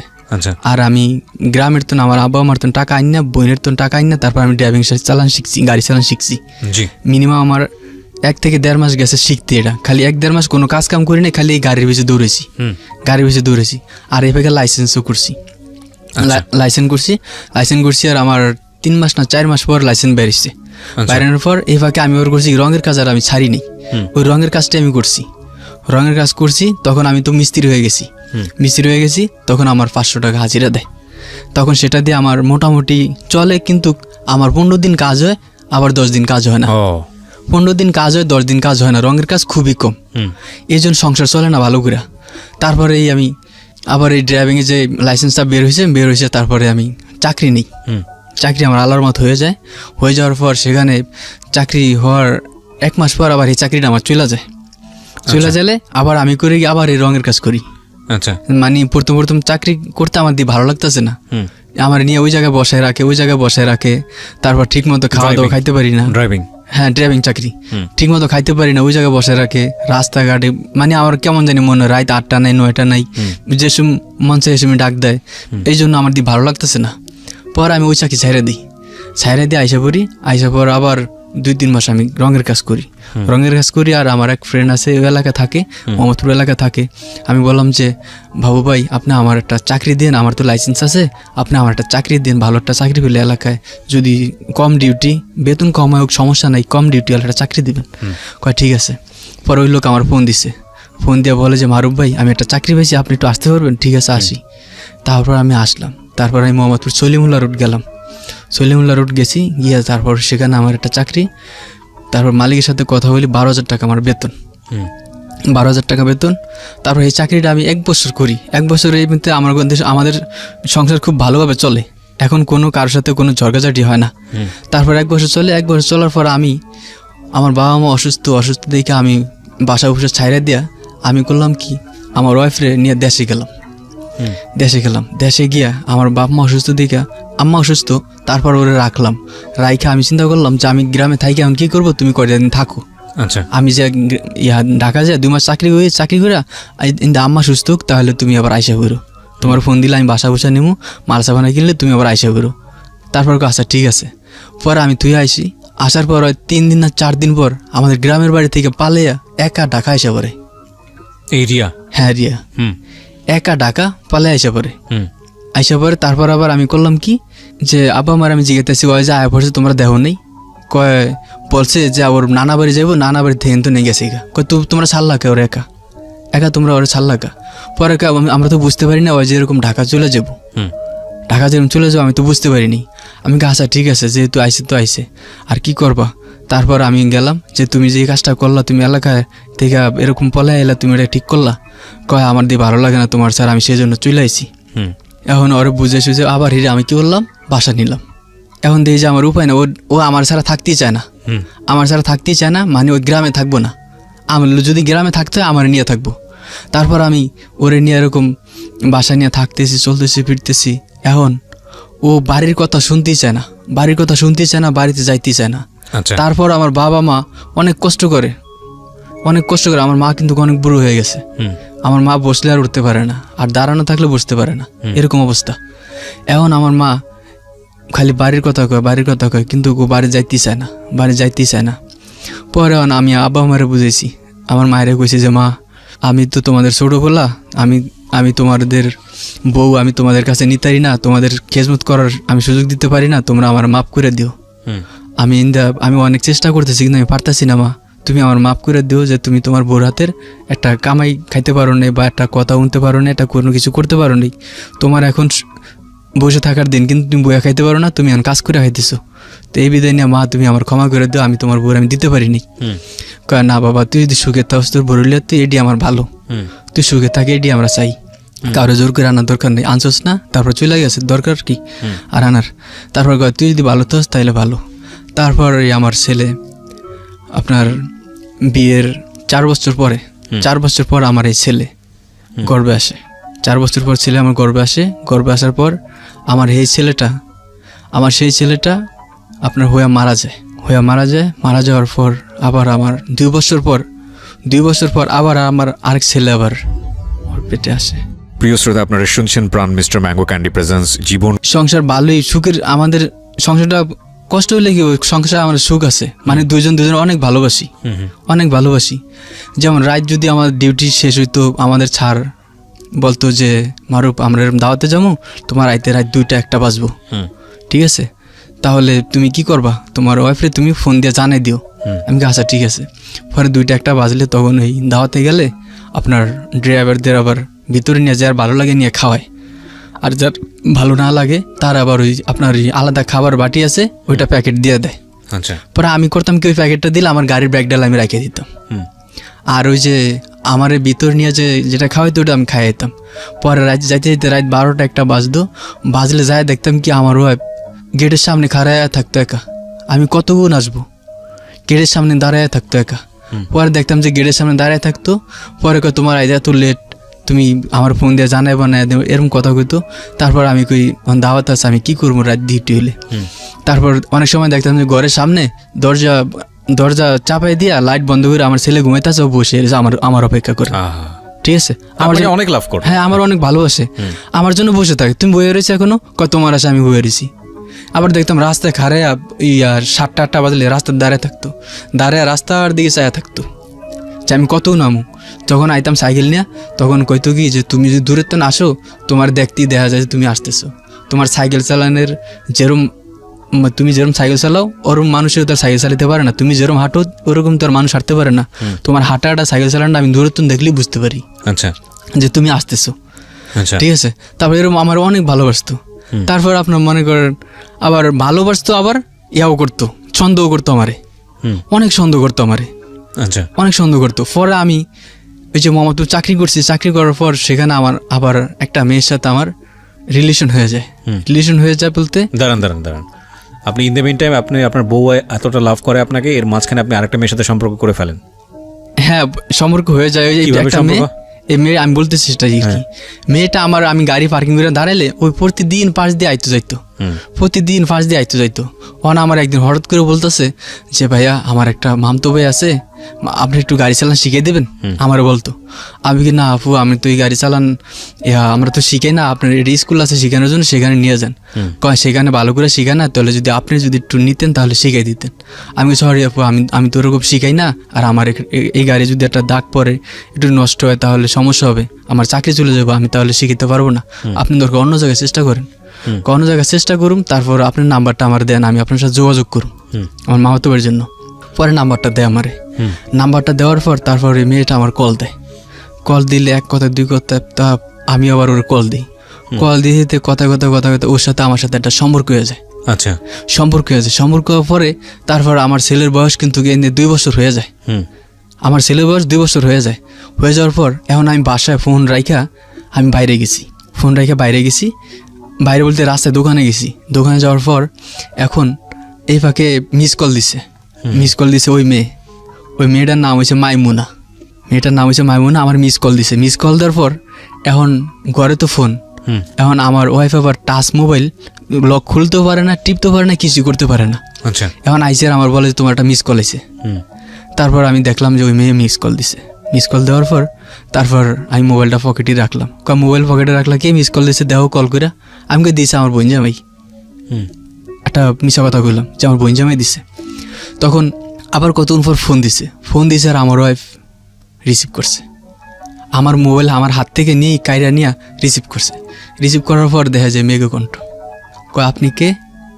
কয় আমার নাম মাইমুনা। তো আপনি ফোন দিয়েছেন কেন? ফোন দিছি ভাইয়ের সাথে কথা বলতে, ভাই আপনার কী হয়? ভাইয়ের সাথে আমার পরিচয়, আমার এমনি ভালো লাগে, এমনি এসব কথা বলছে। আর হ্যাঁ যে বিয়ে করছে আপনি জানেন? হ্যাঁ আমি বিয়ে করছে জানি, আবার উনি বলছে যে বিয়ে করে নাই, এরকম ধরনের একটা কথা বলছে, কিন্তু ভালো করে উনি কথা বলে না।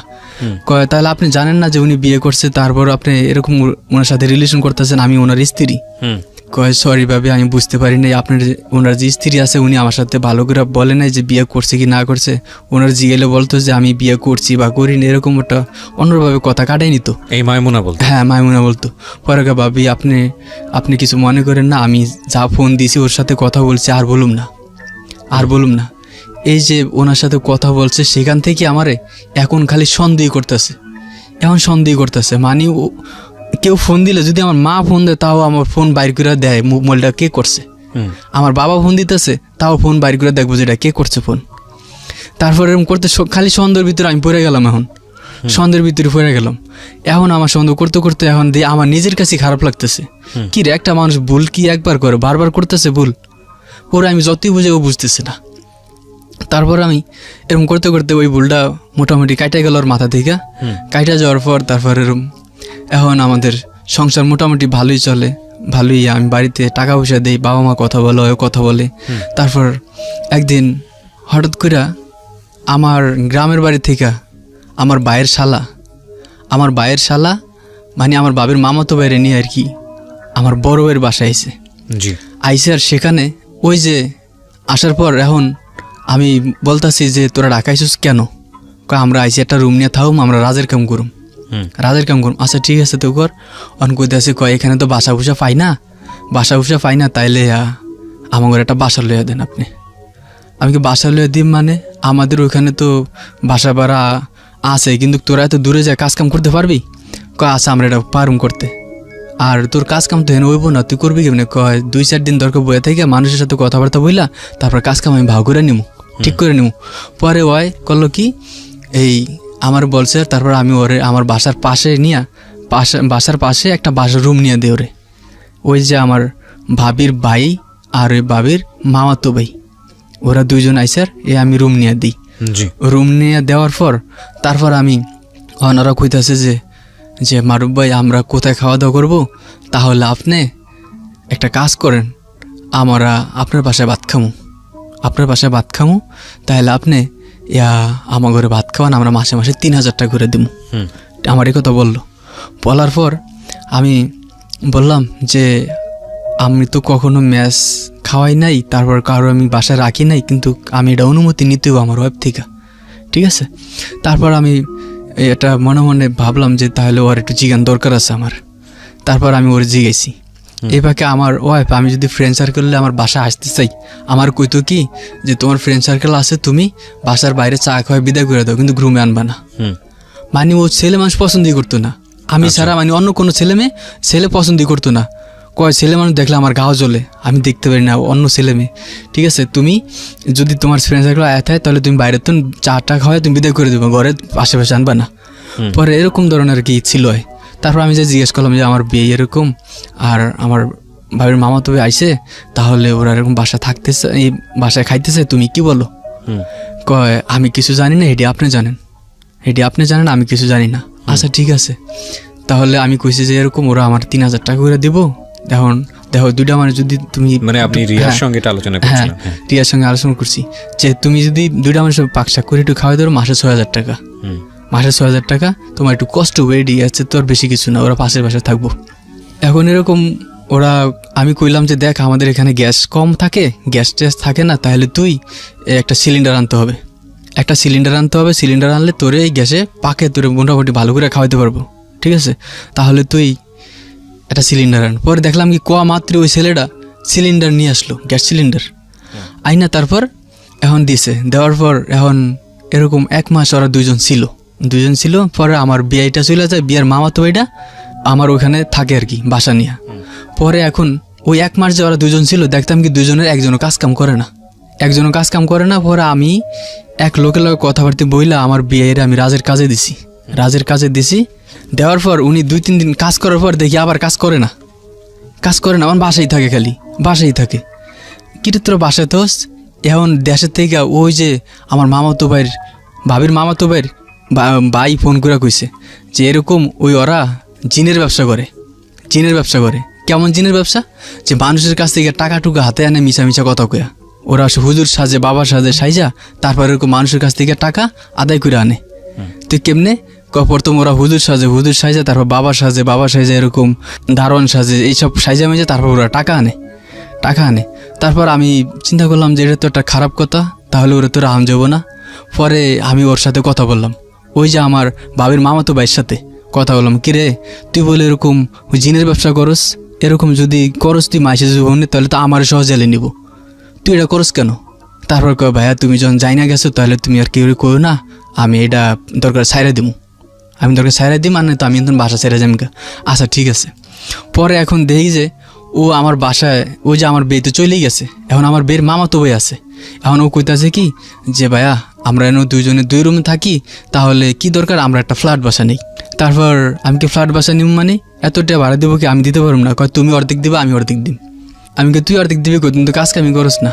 এখন দেখি যে ও আমার ছেলে নিয়া এটা কিনে দেয় ওইটা কিনে দেয়, বাসা এটা আনে ওইটা আনে, মানি অন্যরকম হয়ে গেছে এখন আমাদের প্রতি এমন একটা মায়া জমাই লেছে মানে বলার মতো না। আর ওই ছেলেটা এমন মিশুক, ওরে বুঝতেই পারা যায় না যে ও একটা অন্য ধরনের কোনো কিছু করতে যাবো, কারোর সাথে একটা কোনো কিছু করবো, ও এমনভাবে মিশে গেছে। এখন ওরে যে আমি না কয়ে দেবো, আমারও দিয়ে মায়া লাগতেছে ওর প্রতি, যে ও তো আমার বাবির মামাতো ভাই, মানে আমার মামাতো ভাই, ওর প্রতি আমার একটা মায়া জন্ম হয়েছে।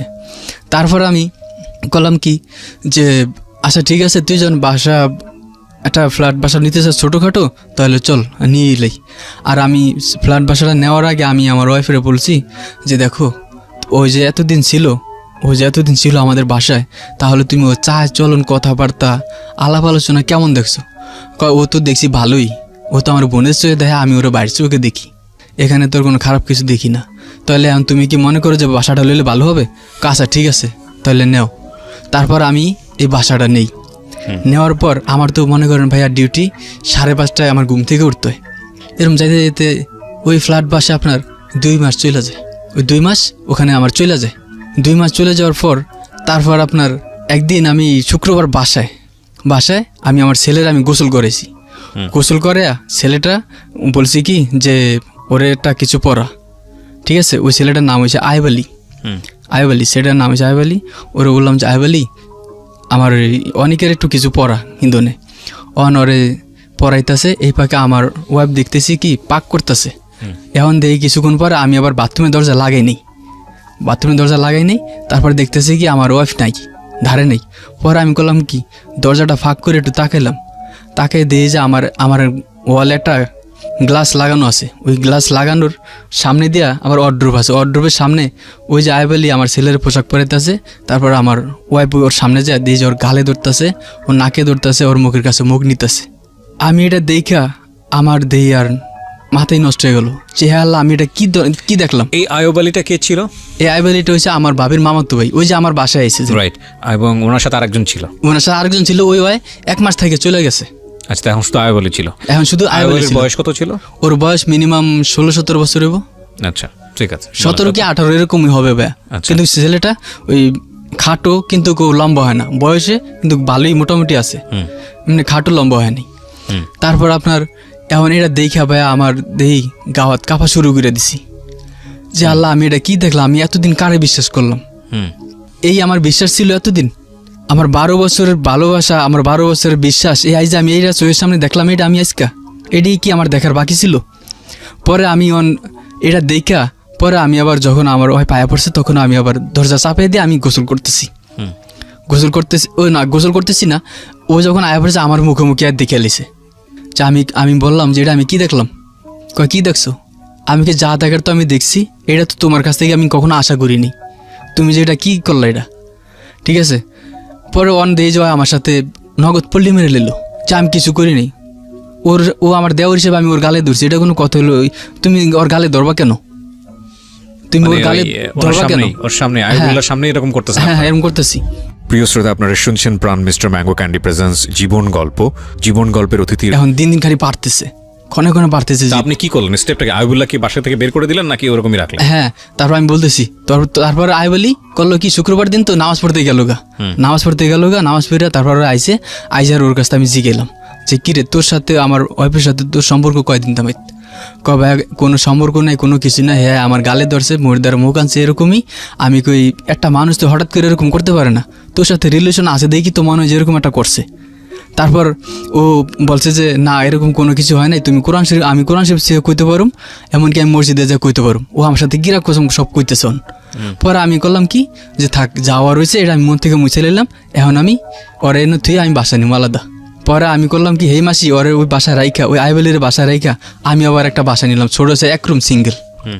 এখন বাসা নেওয়ার পর ভাইয়া এখন আমি ফোন করলে আমার বুর কথাবার্তা চাই চলন সব চেঞ্জ হয়ে গেছে, এখন আর আগের রিয়া নাই। এখন আমি ফোন করলে আমার চিনে না। বাসা চেঞ্জ করলেন কেন? আপনি তো আইবলকে ওখান থেকে বের করে দিতে পারতেন। আমি ওরে বাড়ি করে নিয়ে ওই ওখানেই থাকবো, আমি নিজেই বাসা নিয়ে আয়া পড়ছি আরেক জায়গায়। আচ্ছা, ওরে ওখানে রাইকে আমি আয়া পড়ছি। ঠিক আছে, ওরা কইলো যে আমি যদি এখানে বাসা ছেড়ে দিই তাহলে আমার অনেক ঝামেলা হইব, বলতে আমার মাল সাবানা আছে তো আমার যাইতে অনেক সমস্যা হইব, তাহলে তার সাথে বলুন তোমরা তো না আপনাদের সাথে সাবলেট ছিল। হ্যাঁ সাবলেট ছিল, তার সাথে বলুন তোমরা আলাদা যাও গিয়া। ঠিক আছে, আর ওর ছিল জিনের ব্যবসা ভাইয়া, ওই যেটা বললাম জিনের ব্যবসা, ওই টাকা ওই কিন্তু অনেক টাকা মানুষের কাছে হাতে আনতো মিনিমাম প্রতিদিন। যাই হোক সেটা বড় কথা না, কথা হলো তারপরে আপনি বাসা আলাদা করার পর আপনার ওয়াইফের মধ্যে আপনি চেঞ্জ দেখলেন। হ্যাঁ, ইন দ্য মিন টাইম মাইমুনের সঙ্গে আপনার কি অবস্থা? কার সাথে? মাইমুনের সাথে। ও তো ওই যে আমার বউ কথাবার্তা বলছে, ওই তারপরে চলে গেছে, ওকে চলে গেছে, ওর কোনো ইয়া নাই। ঠিক আছে, তারপর ও আমারে এখন আমি ফোন দিলে আমার খালি উল্টা পাল্টা কথা কয়, মানে আমার চিনে না, এখন আমার ছায়াটি দেখতে পারতেছে না। বাসায় আসলে যে মানুষ আমার 3টা-4টা বাজে ফোন করে কইতো বাসায় পড়ো, ওই যে বিয়ের দাওয়াতটা থাকলে আমার বাসায় পড়তে কইতো, আমি রাত 9টা বাজে ডিউটি শেষ করে আমি ফোন দিই, কয় তোমার আইতে দেরি হলে তুমি থাইকা যাও। আমার বলতেছে যে তোমার আইতে যদি দেরি হয় তাহলে তুমি থাইকা যাও, আমি শুয়ে থাকি আমার আম্মারে নিয়ে। আমি কি না হবে বাজে 9টা আমি আয়া পড়ুম, আমি থাকবো কেন, আমি আয়া পড়ি। কয় না তোমার আওয়া লাগবে না, তুমি থাকো। এখন আমার আইতে দিতেছে না বাসায়, ওই যে বাসা চেঞ্জ করার পর থেকে। মানে এখন ও আমার কথাই শুনতে পারতেছে না। আমি যদি ফোন করি, ফোন করে তুমি ফোন করো কি আরে কেন ফোন করো, মানে তুমি থেকে তুই তাঙ্গের ভিতরে আমার জায়গা। এখন আমার কথাবার্তা শুনতেছে না। এখন কয় তুমি এরকম সন্দেহ করে তুমি আমার এরকম মানুষের কাছে বলছো, ঠিক আছে তাহলে আমি তোমার ভাত খাবো না। আমি আবার ইন্দা ভাত খাবো না, আমার ভাত খাইবো না, এই জন্য ওখানে আমি আমার বড় ভাই ডাকাইলাম। ডাকাই না ওর বাপ মা সহকারে আমার বড় ভাই সহকারে একটা মিটিং করলাম। মিটিং করার পর ওই স্টেটমেন্ট সবার সামনে কইছে যে ও আমার ভাত আর খাইতো না, মানে ও আমার সংসার করবো না। আমার এটা এটুক দেখছে দেখে আমার সারা বছর খোড়া দেবো, আমার বলবো এটাই নিয়ে জরগাইবো বাসায় খালি প্রতিদিন। এখন এই কথা বলার পর আমি কইছি এটা আমি কারো কাছে বলিনি আর কারোর কাছে বলবো না। এই ফাঁকে ওই যে ওই আইবালি করতো কি, আমি ওরলে বিভিন্ন জায়গায় ঘুরতাম যাইতাম না, ও কইতো কি আমি ওই মেয়েলিয়া হোটেলে ছিলাম, ওই মেয়েলিয়া ঘুরতে গেছিলাম, আমি যা মদ খাই, আমি যা জুয়া খেলাই, তারপর আমার গ্রামের বাড়ি আমি গেলে আমার বাপ মা বলে ওরে কইতো ওরে ছাইরা দিম, ওরে তালাক দিয়ে দিম, এইসব ধরনের কথা ওই আমার ওয়াইফের কানের মধ্যে বিষ ডালছে ভাইয়া। বিষ ডালনে ও আমার ওয়াইফ এখন আমারে আরও চয়ে দেখতারে না। ওই যে বিভিন্ন কথা কয়, এমনি ওই আমার সন্দেহ করতো, সন্দেহের উপরে এখন আবার পরে আবার ওই আমার বিভিন্ন কথা কইতাছে যে আমি হোটেলে মেয়ে নিয়ে ঘোরাফেরা করি, টাকা পয়সা নষ্ট করি, মদ খাই, এরকম করে বিভিন্ন কথা ওই ওর কানের মধ্যে ঢালছে। ঢালার পর এখন ওই আমার আরও সহ্য করতে পারতেছে না, এখন আমার কথাই শুনতে পারতেছে না। একদিন আমার ফোন দিয়ে কইতাছে যে তোমার বাইরে লিয়া তুমি আমার বাসায় আইবা, আমাকে বাসায় আইবা। হ্যাঁ কেন, আমার বাসায় দরকার আছে। পরে আমার বাইরের আমি আনি নেই, পরে আমি একদিন নিজে একলা আইছি। আওয়ার পর দেখি কি আমার কথা বাড়িতে হন তারে না, আমার মোবাইলে ফোন করলে খালি কয় তুই আরে না আবি না, আইলে তোর মানুষ দেভিডামু, তুই আরে না আবি না। আমি চিন্তা করতেছি যে আমি 12 বছর যে মানুষের সাথে ঘর করছি, এই মানুষটা আমার এরকম অবহেলা কেমনে এরকম অবহেলা করে। আমি এখন ওর কাছে কি একটা জরা পাতার মতো হয়ে গেলাম। আমি সামান্য কি দেখছি না দেখছি এটা আমি নিজে ভুল বুঝতে পারছি যে থাক আমি এটা ভুল বুঝছি, এটা আমি ভুল দেখছি, এটা তুমি আমার ক্ষমা করে দাও, এটা আমি আর কখনো কারো কাছে কোনো গতি বলবো না, তুমি আমার ক্ষমা করে দাও।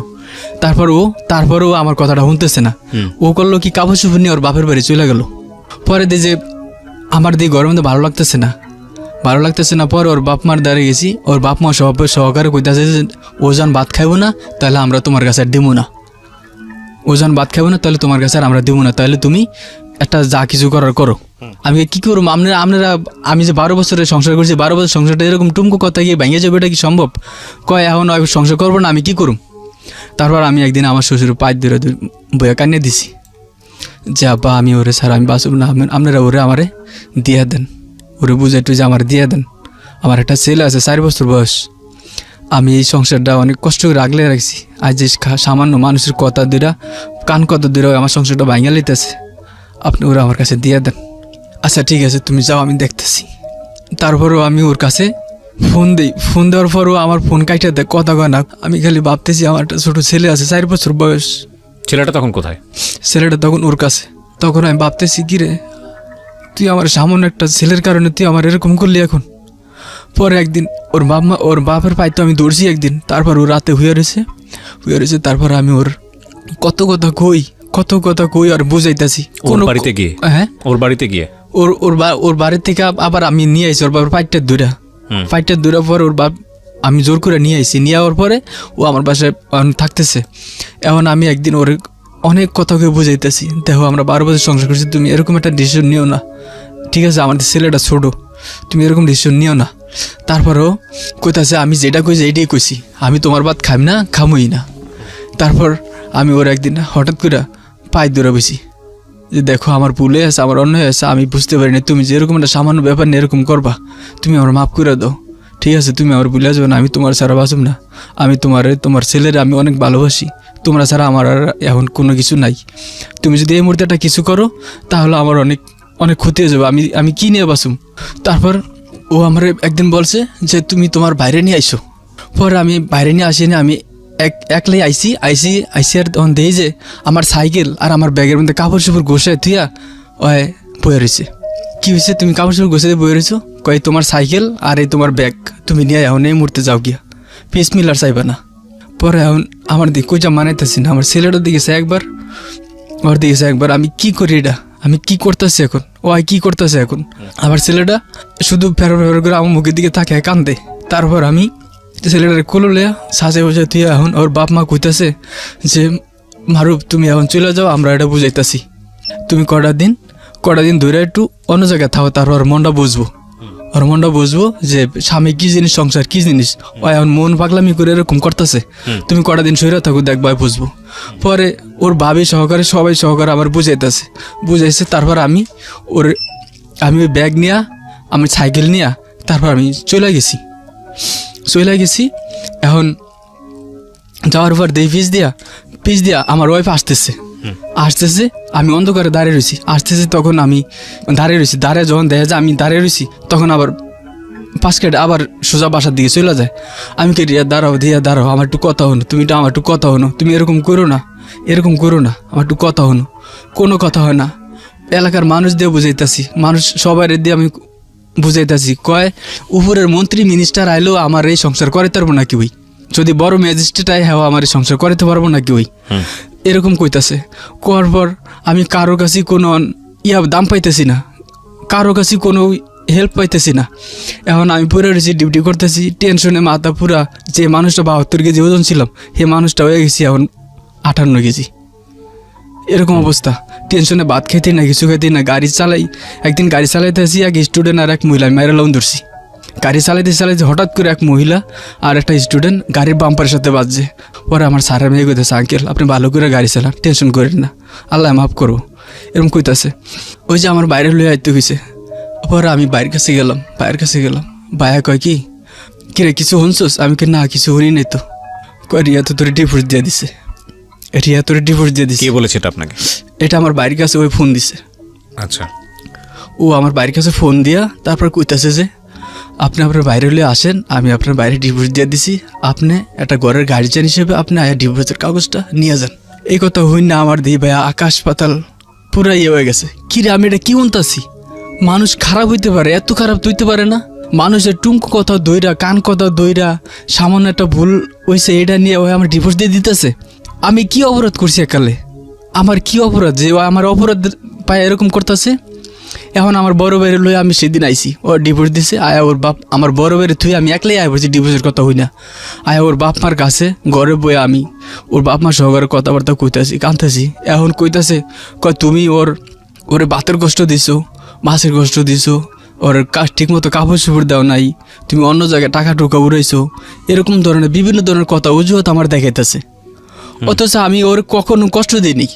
ওরে যদি আমি শাক খাইতে পারতাম, শাক খাইতো, লবণ খেলে লবণ খাইতো, কিন্তু হাসি খুশি থাকতাম। ওকে, সো ডিভোর্স দিল আপনাকে, তারপর কি হলো? ডিভোর্স দেওয়ার পরে তারপর আমার বললো, আমি এদিকে আরো মানুষ আইছে, মানুষ আওয়ার পর সবাই আমার বড় ভাই সহকারে আমার এনে বসাইলো, বসায় যে এই নাও তোমার ডিভোর্স দিয়ে দিছে, তোমাদের সংসার এখন থেকে আর হবে না, তুমি ডিভোর্সের কাগজ নিয়ে তুমি এখান থেকে যাও গিয়া। পর আমি সেখানে মানুষের কাছে, আমার শ্বশুর শাশুড়ির কাছে, সবার কাছে অনেক কান্নাকাটি করছি, ওর সাথেও কান্নাকাটি করছি, ও আমার কোনো পাত্তাই দিল না। তারপর আমার ছেলেটা আমি রাইখা ওখানে শাসায় বসে, তুই আদর টুদর করে তুই আয় পড়ছি আমার ছেলেটারে। তারপর তো ভয়ানক রকম কষ্টের একটা জায়গা, আমি বুঝতে পারছি। বাট প্রত্যেকটা সিচুয়েশনের পেছনে শক্তিশালী রিজন থাকে, যেটা আপনারা এতক্ষণ ধরে শুনছিলেন, ভয়ঙ্করভাবে শুনছিলেন, এবং সেই রিজনের জায়গাটায় আপনারা হয়তো ওর দোষও খুঁজে পাচ্ছেন। বাট আমরা অ্যাট দ্য অ্যানালাইসিসের জায়গাটায় আমরা একটু পরে আসতে চাই, আমরা বরং স্টোরিটা কন্টিনিউ করি। কত সালের ঘটনা এটা? এটা হচ্ছে এই তো জানুয়ারি মাসে, এটা 2019 সালের জানুয়ারি মাসে, এই কয়েক মাস আগের ঘটনা, জানুয়ারি মাসে। আচ্ছা, তারপর কি হলো? ছেলেকে মাথায় হাত দিয়ে দোয়া করে চলে আসলেন ওর বাড়ি থেকে, মানে চলে আইছি। চলে যাওয়ার পর মনকে মানাইতে পারতেছি না, কি করবো, এটা কি হয়ে গেল, যার কারণে বাপ মা ত্যাগ করে, সব কিছু ত্যাগ করে ঢাকা শহর ছিলাম। আমার মায়ের একটু আমি বউ নিয়ে দেখাইতে পারিনি ভালো করে, 2 মাস কামাই করে খাওয়াইতে পারিনি, ওর সুখী সুখ খুঁজে আমি ওর নিয়ে বাসা নিয়ে আসছিলাম ঢাকা। আজকেও আমার এরকম হঠাৎ এরকম আমার বুকে ছুরি দিয়ে এরকম আমার এরকম করলো, মনে মনে বুঝতে পারতেছি না। ওর ভাই বাপ মা বোন সবাই কাঁদতেছে, সবাই ওরে খুব আদর করতো, খুব ভালোবাসতো। তারপর আমি ছেলের সাথে মোবাইলে কথা কইতে চাইলে কথা কইতে দেয় না, আমি আয়া পড়ছি আর কথা কইতে দেয় না। পরে 2 দিন পর আমি ফোন দিয়েছি বাসায়, ফোন দিয়েছি আর ধরছে ওর ভাবি, ধরছে আর আমি কই যে তোর রিয়া আপু কই, রিয়া আপু কই জানি গেছে, কয় আমি কই তাহলে কই আরিয়ানে কই, আমার ছেলের নাম আরিয়ানো, অনেক 2টা নাম, যেটা মন চায় ওটি ডাকি। তো আরিয়ান কই, বলছে যে আরিয়ানে ওর নানির কাছে। এখন ওরা কইছে যে তুমি যাও কয়টা দিন দেখো, তারপর আমরা এটা বুঝে শুনে ওরে ডিভোর্সের পরে, হ্যাঁ ডিভোর্সের পরে কয়টা দিন, ডিভোর্সের তো 3 মাস 10 দিন সময় থাকে কোর্ট থেকে দেয়, তাহলে তুমি কয়টা দিন সময় নাও, ওরা আমরা বুঝাইতেছি। পরে ওর বাপের আমি ফোন দিছি আর যে আব্বা ও এরকম করছে, জায়গাটা কোনো সমস্যা না, আপনারা যদি একটু বুঝান শোনান তাহলে ঠিক হয়ে যাবো, আমরা সংসারটা আগের মতো করতে পারবো, সংসারটা ভাঙেন না, আপনারা ভাঙেন না সংসারটা। আমার একটা ছেলে আছে 4.5 বছর বয়স, আপনাকে একটা নাতি, আমি আপনাদের 12 বছর আসিল, আপনার একটা মায়া আছে, আমারও আপনার প্রতি একটা মায়া আছে, আমরা এই সংসারটা ভাঙেন না। হ্যাঁ, সংসার কত বছর? এটা 12 বছর হয়ে গেছে আমাদের সংসার। 12 বছর? জি, 2008 আমি বিয়ে করছি। তারপরে এরা কইতাছে আচ্ছা ঠিক আছে, তুমি ধৈর্য ধরো, তুমি কাঁদো না, তুমি ধৈর্য ধরো। আমি যার কাছে ফোন দিই, ফোন দিয়ে খালি কান্দি, ওর জন্য খালি কান্দি যে ও এটা কেন করলো, ওরা আমি আগের থেকে এখন বেশি ভালোবাসতে, এখন আরো বেশি ভালোবাসতে, নিজের কাছে না থাকলে বেশি ভালোবাসাটা বাড়ে। হ্যাঁ, তারপর ভালোবাসা এখন ওর প্রতি আরো আমার বাইরে গেছে, মায়া বাইরে গেছে। তারপর আমি ডিউটিতে গেছি, এখন গাড়ি চালায় আমি আইতেছি, আমার বড় ভাই ফোন দিছে, কয় যে রিয়া কোথায় আছে তুই জানতে পারোস? আমি কই রিয়া তো ইয়াদ গেছে ওর বাইরের বাসায় গেছে। পরে কয় না, রিয়া তো বাসায় নাই। কেন? কয় গ্রামের তো আমার খবর হয়েছে আয়ুব আলী রিয়ারে নিয়া দেশে চলে আইছে। আচ্ছা, তার মানে ফাইনালি আয়ুব আলীর কাছেই? হ্যাঁ, কিন্তু আয়ুব আলীর সাথে ওর সাথে যে এত গভীর সম্পর্ক, এটা কিন্তু আমরা কেউই জানতাম না। আমি যা দেখছি ও ঢুকি বাসায়, তারপর আমি বাসা আলাদা করে লেছি, এই পর্যন্তই। তার ওর সাথে যোগাযোগ করে না, কি করে এটি আমি কিচ্ছু জানি না, কিছু বুঝি না, কারণ আমার তো বাসা থেকে বাইর করে দিছে, এই জন্য আমি কিছু বুঝতে পারিনি। আমি কে ভাই আমি বিশ্বাস করি না, রিয়া যায় পড়বো। তারপর আমি ফোন দিছি আর কয় কি কয় ও বাইরের বাসায় গেছে, খালি বাইরের বাসা করতেছে। পর আমি করলাম আমার সাইকেল দিয়ে আবার এই মোহাম্মদপুর গেছি, ধানবাড়ি থেকে মোহাম্মদপুর গিয়া পরে যায় দিই কি আমার ছেলেটা খেলাইতেছে ওর ওর ওর বাইশটা আছে, বাতিজি আছে, ওদের সাথে খেলাইতেছে। কিন্তু ওই রিয়া যেদিন আমি খবর পাইছি আর আগের দিন গেছে, কিন্তু আমার ওরা কেউই কয় নাই। পরে আমি দেশের থেকে খবর হয়েছে আমার বাইরের কাছ থেকে আমি হুই না। তারপর আমি আবার ওদের বাসায় গেছি, যায় দিয়ে যে নাই। পরে আমার ওখানে কান্নাকাটি আরো ভাঙ্গা পড়লাম। ও আমারে ডিভোর্স দিছে, দেখ আমার প্রতি অন্যায় চাপাইছে, আমি ভালো না খারাপ, ও আমার সব কিছু দোষ দিছে, দেখ তাতে সমস্যা নেই, কিন্তু ডিভোর্স দিছে তাও সমস্যা নেই। কিন্তু ওর কাছে কেন গেল? এটার জন্য আপনার কষ্ট হচ্ছে? এটা হলো আমার কষ্ট। তুই ওর সাথে গেলি কেন? তুই যাইতে যাইতে তুই আরো কয়েক মাস পরে যেতি। তুই যে আমার ভাত নাই খাস, আমি তোর জোর করে খাওয়াতে পারবো না, কিন্তু তুই যে গেলি আমার এই আত্মীয় স্বজনের ভিতরে গেলি। ও the thing is honest opinion, but আপনি যদি ডিভোর্সটা এগ্রি করে নেন, এরপরে সে কার সাথে যাচ্ছে, কি করতেছে, সেসব বিষয় নিয়ে মাথা ঘামানোর কথা না। বাট আমাদের হিউম্যান মাইন্ডে বিষয়গুলো এরকম না, সবসময় লজিক দিয়ে কাজ করে না। ঠিক আছে, পরে আমার শ্বশুরও আইসে, আয়া দেখছে যে আমি চিল্লাপাল্লা করতেছি, হাউতেস করতেছি যে তোমরা আমার বলি নাই, আর আয় বলে এটা ওরে নিছে, তুমি বলে দেশে বিয়ে করছো, বিয়ার কথা কয়ে নিছে, তোমার বউ চাইতে নিছে, তুমি বলে দেশে বিয়ে করছো, সেই দেশে বউ চাইতে নিয়ে গেছে। আচ্ছা ঠিক আছে, ওই যখন দেশে গেছে গিয়া, তাহলে এখন কি করার আছে? এখন কি আপনারা দেশে যাবেন? ওরে কি আনতে দেশে যাবেন? আমি কিন্তু এখন লঞ্চে চড়ুম। পরে আমার তো কান্নাকাটি এখন আমি আরও দ্বিগুণ বাইরে গেছে আমার কান্নাকাটি। পরে আমার ছেলেটার আমি কোলে করে ওই বাসা থেকে আমি আমার বড় বউয়ের বাসায় নিয়ে চলে যাই। পিছে পিছে আমার শাশুড়ি আইতেছে, শাশুড়ি আইতেছে। পরে শাশুড়ি লিয়া আমি একটা সিএনজি নিলাম, সিএনজি লিয়া ধানমন্ডি 27 পুপ মাথায় গেলাম। পুপ মাথায় গিয়ে আমার বড় বউয়ের বাসা থেকে আমার বড় ভাই সহকারে আবার লঞ্চে চললাম। লঞ্চে চড়া গ্রামে গেলাম। গ্রামে যাইতেছি, লঞ্চে আমার খবর দিল যে আমার বাবির ভাই খবর দিল যে এরকম রিয়া আর আয়ুব আলী এক বাড়িতে আইছে, হেন আমি দেখছি যে ওরা বিয়ে শাদি করবো।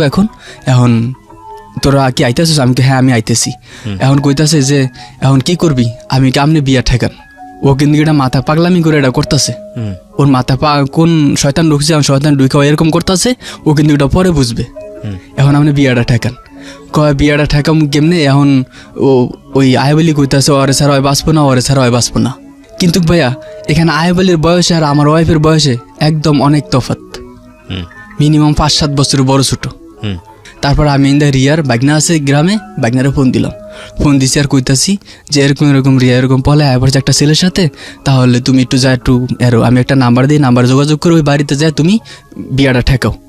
আচ্ছা ঠিক আছে, নাম্বার দেন। পরে আমি ওই নাম্বার দিলাম, আমার বাবির ভাইয়ের নাম্বার দিলাম।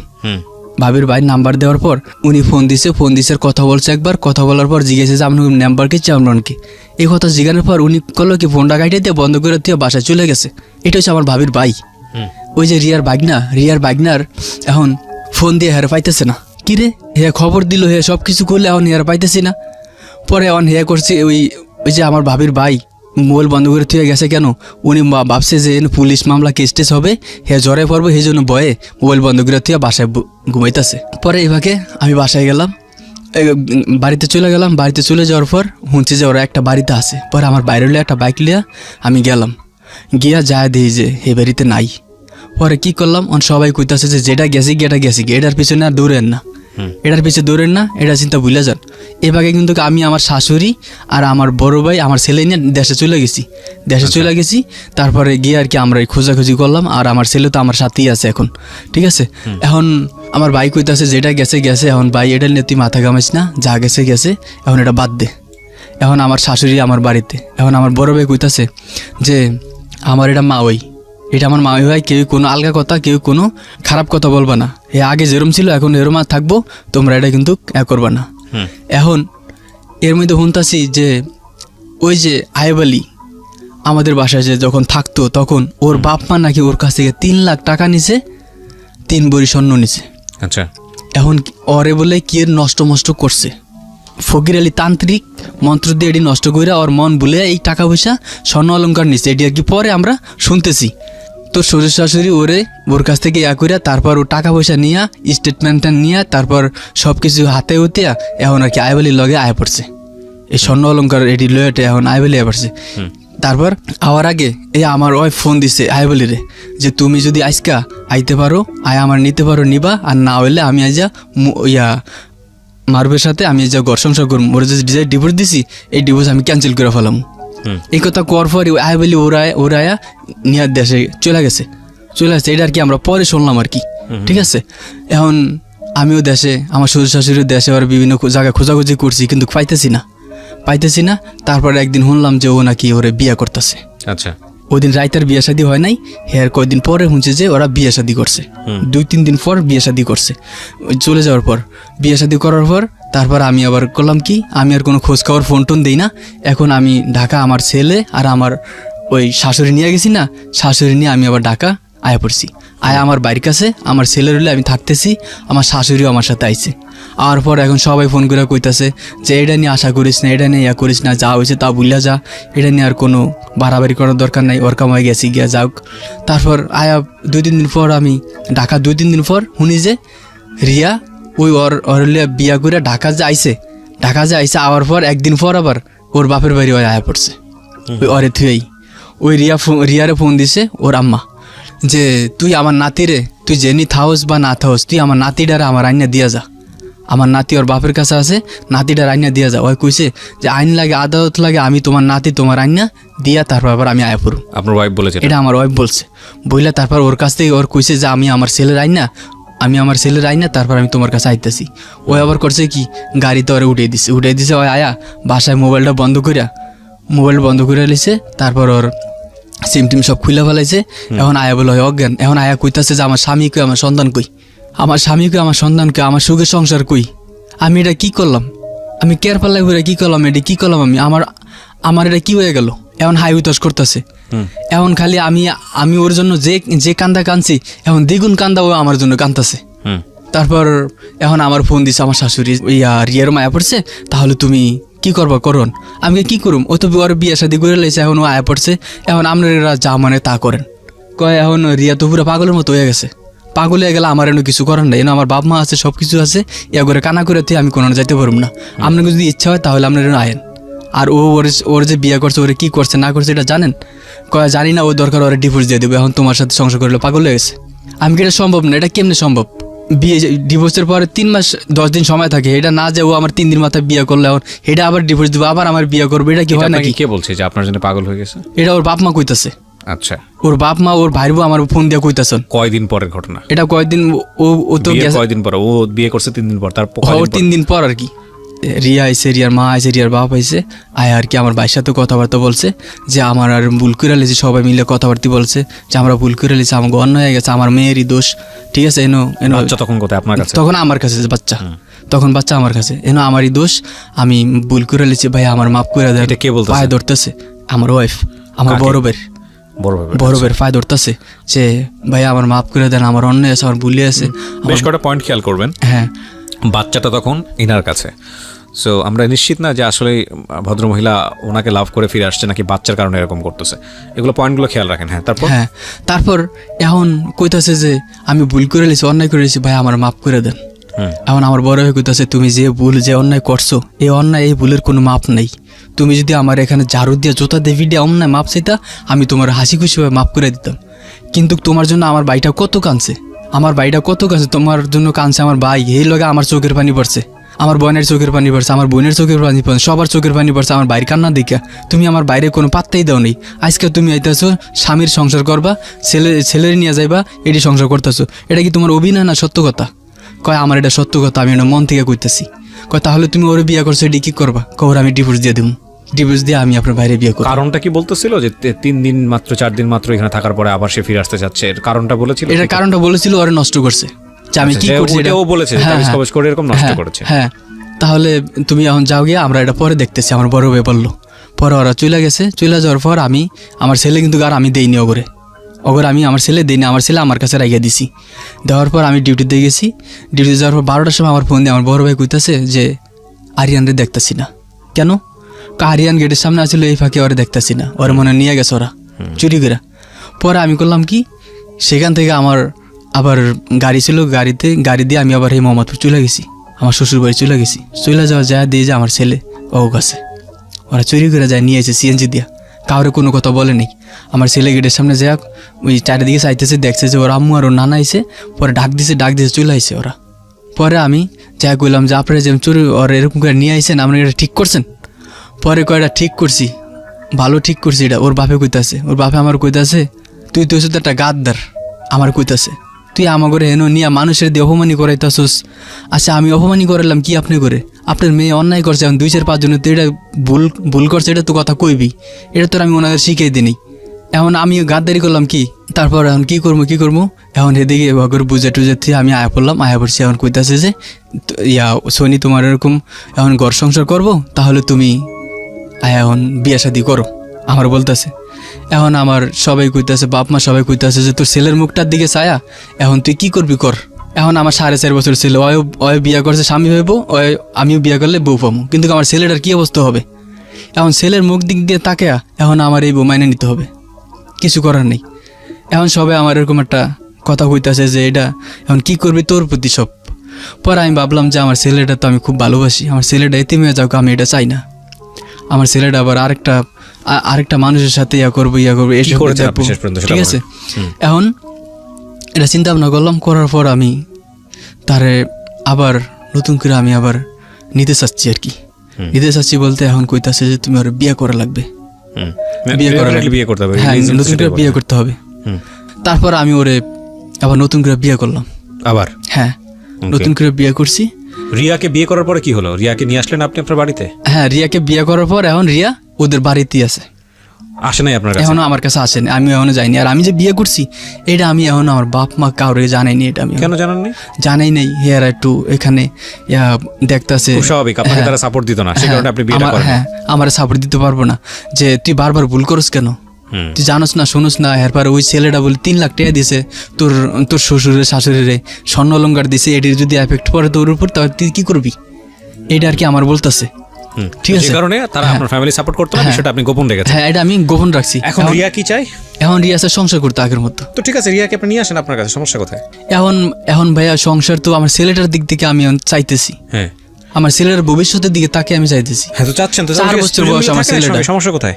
এখন সমস্যা আমার বাপ মা আর কি, ভাই এত বড় একটা অন্যায় করছে এটা মানতে চায় না। এখন এলাকার মানুষ বলতেছে না, এটা ডেফিনেটলি আপনাদের এই বিষয়টা নিয়ে পরবর্তীতে আপনারা যখন কোনো ঝামেলা করবেন আপনাদের ফ্যামিলি সাপোর্ট দিবে না। আমার বড় ভাই কইছে যে এই মেয়ে যদি তুই আনোস আমরা ভাই তোরে তেজ করে দেবো, জায়গা জমিন কিছুই পাবি না, বাপ মা সব ইয়া করে দেবে। আমি তো সেটা জানি, ঠিক আছে, সেটা জানি, এরকম ধরনের আমার কথা কইছে, কারণ তারা আতঙ্কিত আপনার জীবনে এরকম ঘটনা আবারও ঘটবে এই মেয়েটাকে নিয়ে, এই কারণে আতঙ্কিত। খুব স্বাভাবিক, কারণ জায়গা থেকে ডিসিশন নেওয়াটা খুব সহজ, কারণ তারা তো ইমোশনাল না। আর আপনার জায়গা থেকে ডিসিশন নেওয়াটা সহজ ছিল না, কারণ আপনি একটা পুত্র সন্তানের পিতা। আমার ছেলেটা দেখি তাকে এই মহিলার সঙ্গে আপনি 12 বছর যাবত সংসার করেছেন, ভালোবেসে তাকে বিয়ে করেছেন। It's not an easy task. আমরা জানি যে প্রেম বিয়ের পরে অন্যদিকে চলে যায়, অন্যদিকে বলতে এটা ডাইভার্ট হয়ে যায়, ডাইভার্ট ঠিক না, আমি বলতে চাচ্ছি যে মাধ্যমটা চেঞ্জ করে, কীরকম অবস্থার রূপ পরিবর্তন হয়। ভালোবাসাটা থাকে, ভালোবাসাটা দায়িত্বের মধ্যে ডাইভার্ট করে। এই মানুষটাকে আপনি হয়তো ওইভাবে ফিল করেন না যে পাশাপাশি আছে, কিন্তু যখন ওই মানুষটা আপনার পাশে থাকবে না তখন দেখবেন যে আপনি অনেক কিছুই নাই, পুরো দুনিয়াটাই ফাঁকা ফাঁকা লাগছে। So this is love, this is actually লাভ। এখানে আপনার এই গল্পটা থেকে আমি পুরোপুরি শুনলাম, তো আমার কাছে কখনো মনে হচ্ছিল যে আজকের এই গল্পটা আমি কেন প্রচার করছি, কোনো রিজন নাই, অকারণেই, কারণ গল্পের মধ্যে কোনো আপস অ্যান্ড ডাউন নাই। বাট শেষের দিকে এসে এই 5-7 মিনিট আমার কাছে মনে হলো যে ইটস আ গ্রেট লেসন। এই ছেলের সামনে একটা অনেক বড় যেই ব্যাপার এখানে শেখার মতো, সেটা হলো যে 2-3টা জায়গা আছে। আমি প্রথম জায়গাটার যেটা আমার কাছে মনে হয়েছে, which is very very important, সেটা হলো কোনো সম্পর্কেই আসলে না গ্যারান্টেড না, লাইফ লং গ্যারান্টেড না। যে 12 বছর যাবত সংসার করছেন বা একটা মানুষকে আপনি আছেন এই মানুষটার সঙ্গে, তার মানে এই মানুষটার জীবনে আর অন্য কোনো মানুষ আসবে না, কিংবা এই মানুষটা আপনাকে ছেড়ে চলে যেতে পারবে না। হ্যাঁ, এখানে মাঝখানে যে বিষয়টা এসছে কজ হিসেবে দেখেছে তাবিজ কজ বা কুফরি। আপনি যদি ধর্মীয় বিশ্বাসী হন তাহলে এটা আপনাকে মানতে হবে যে কুফরি করে অনেক কিছু করা যায়। তো আমি যেহেতু ওই জায়গাটায় একজন ধর্মবিশ্বাসী মানুষ, আমি আর 1 মিনিট কথা বলবো, আমি সেই জায়গাটাতে আপনাকে দিব ফ্লোর, সেই জায়গাটা থেকে আমি বিশ্বাস করি যে হ্যাঁ ঠিক আছে, এটা হয়তো বা সম্ভব হয়েছে।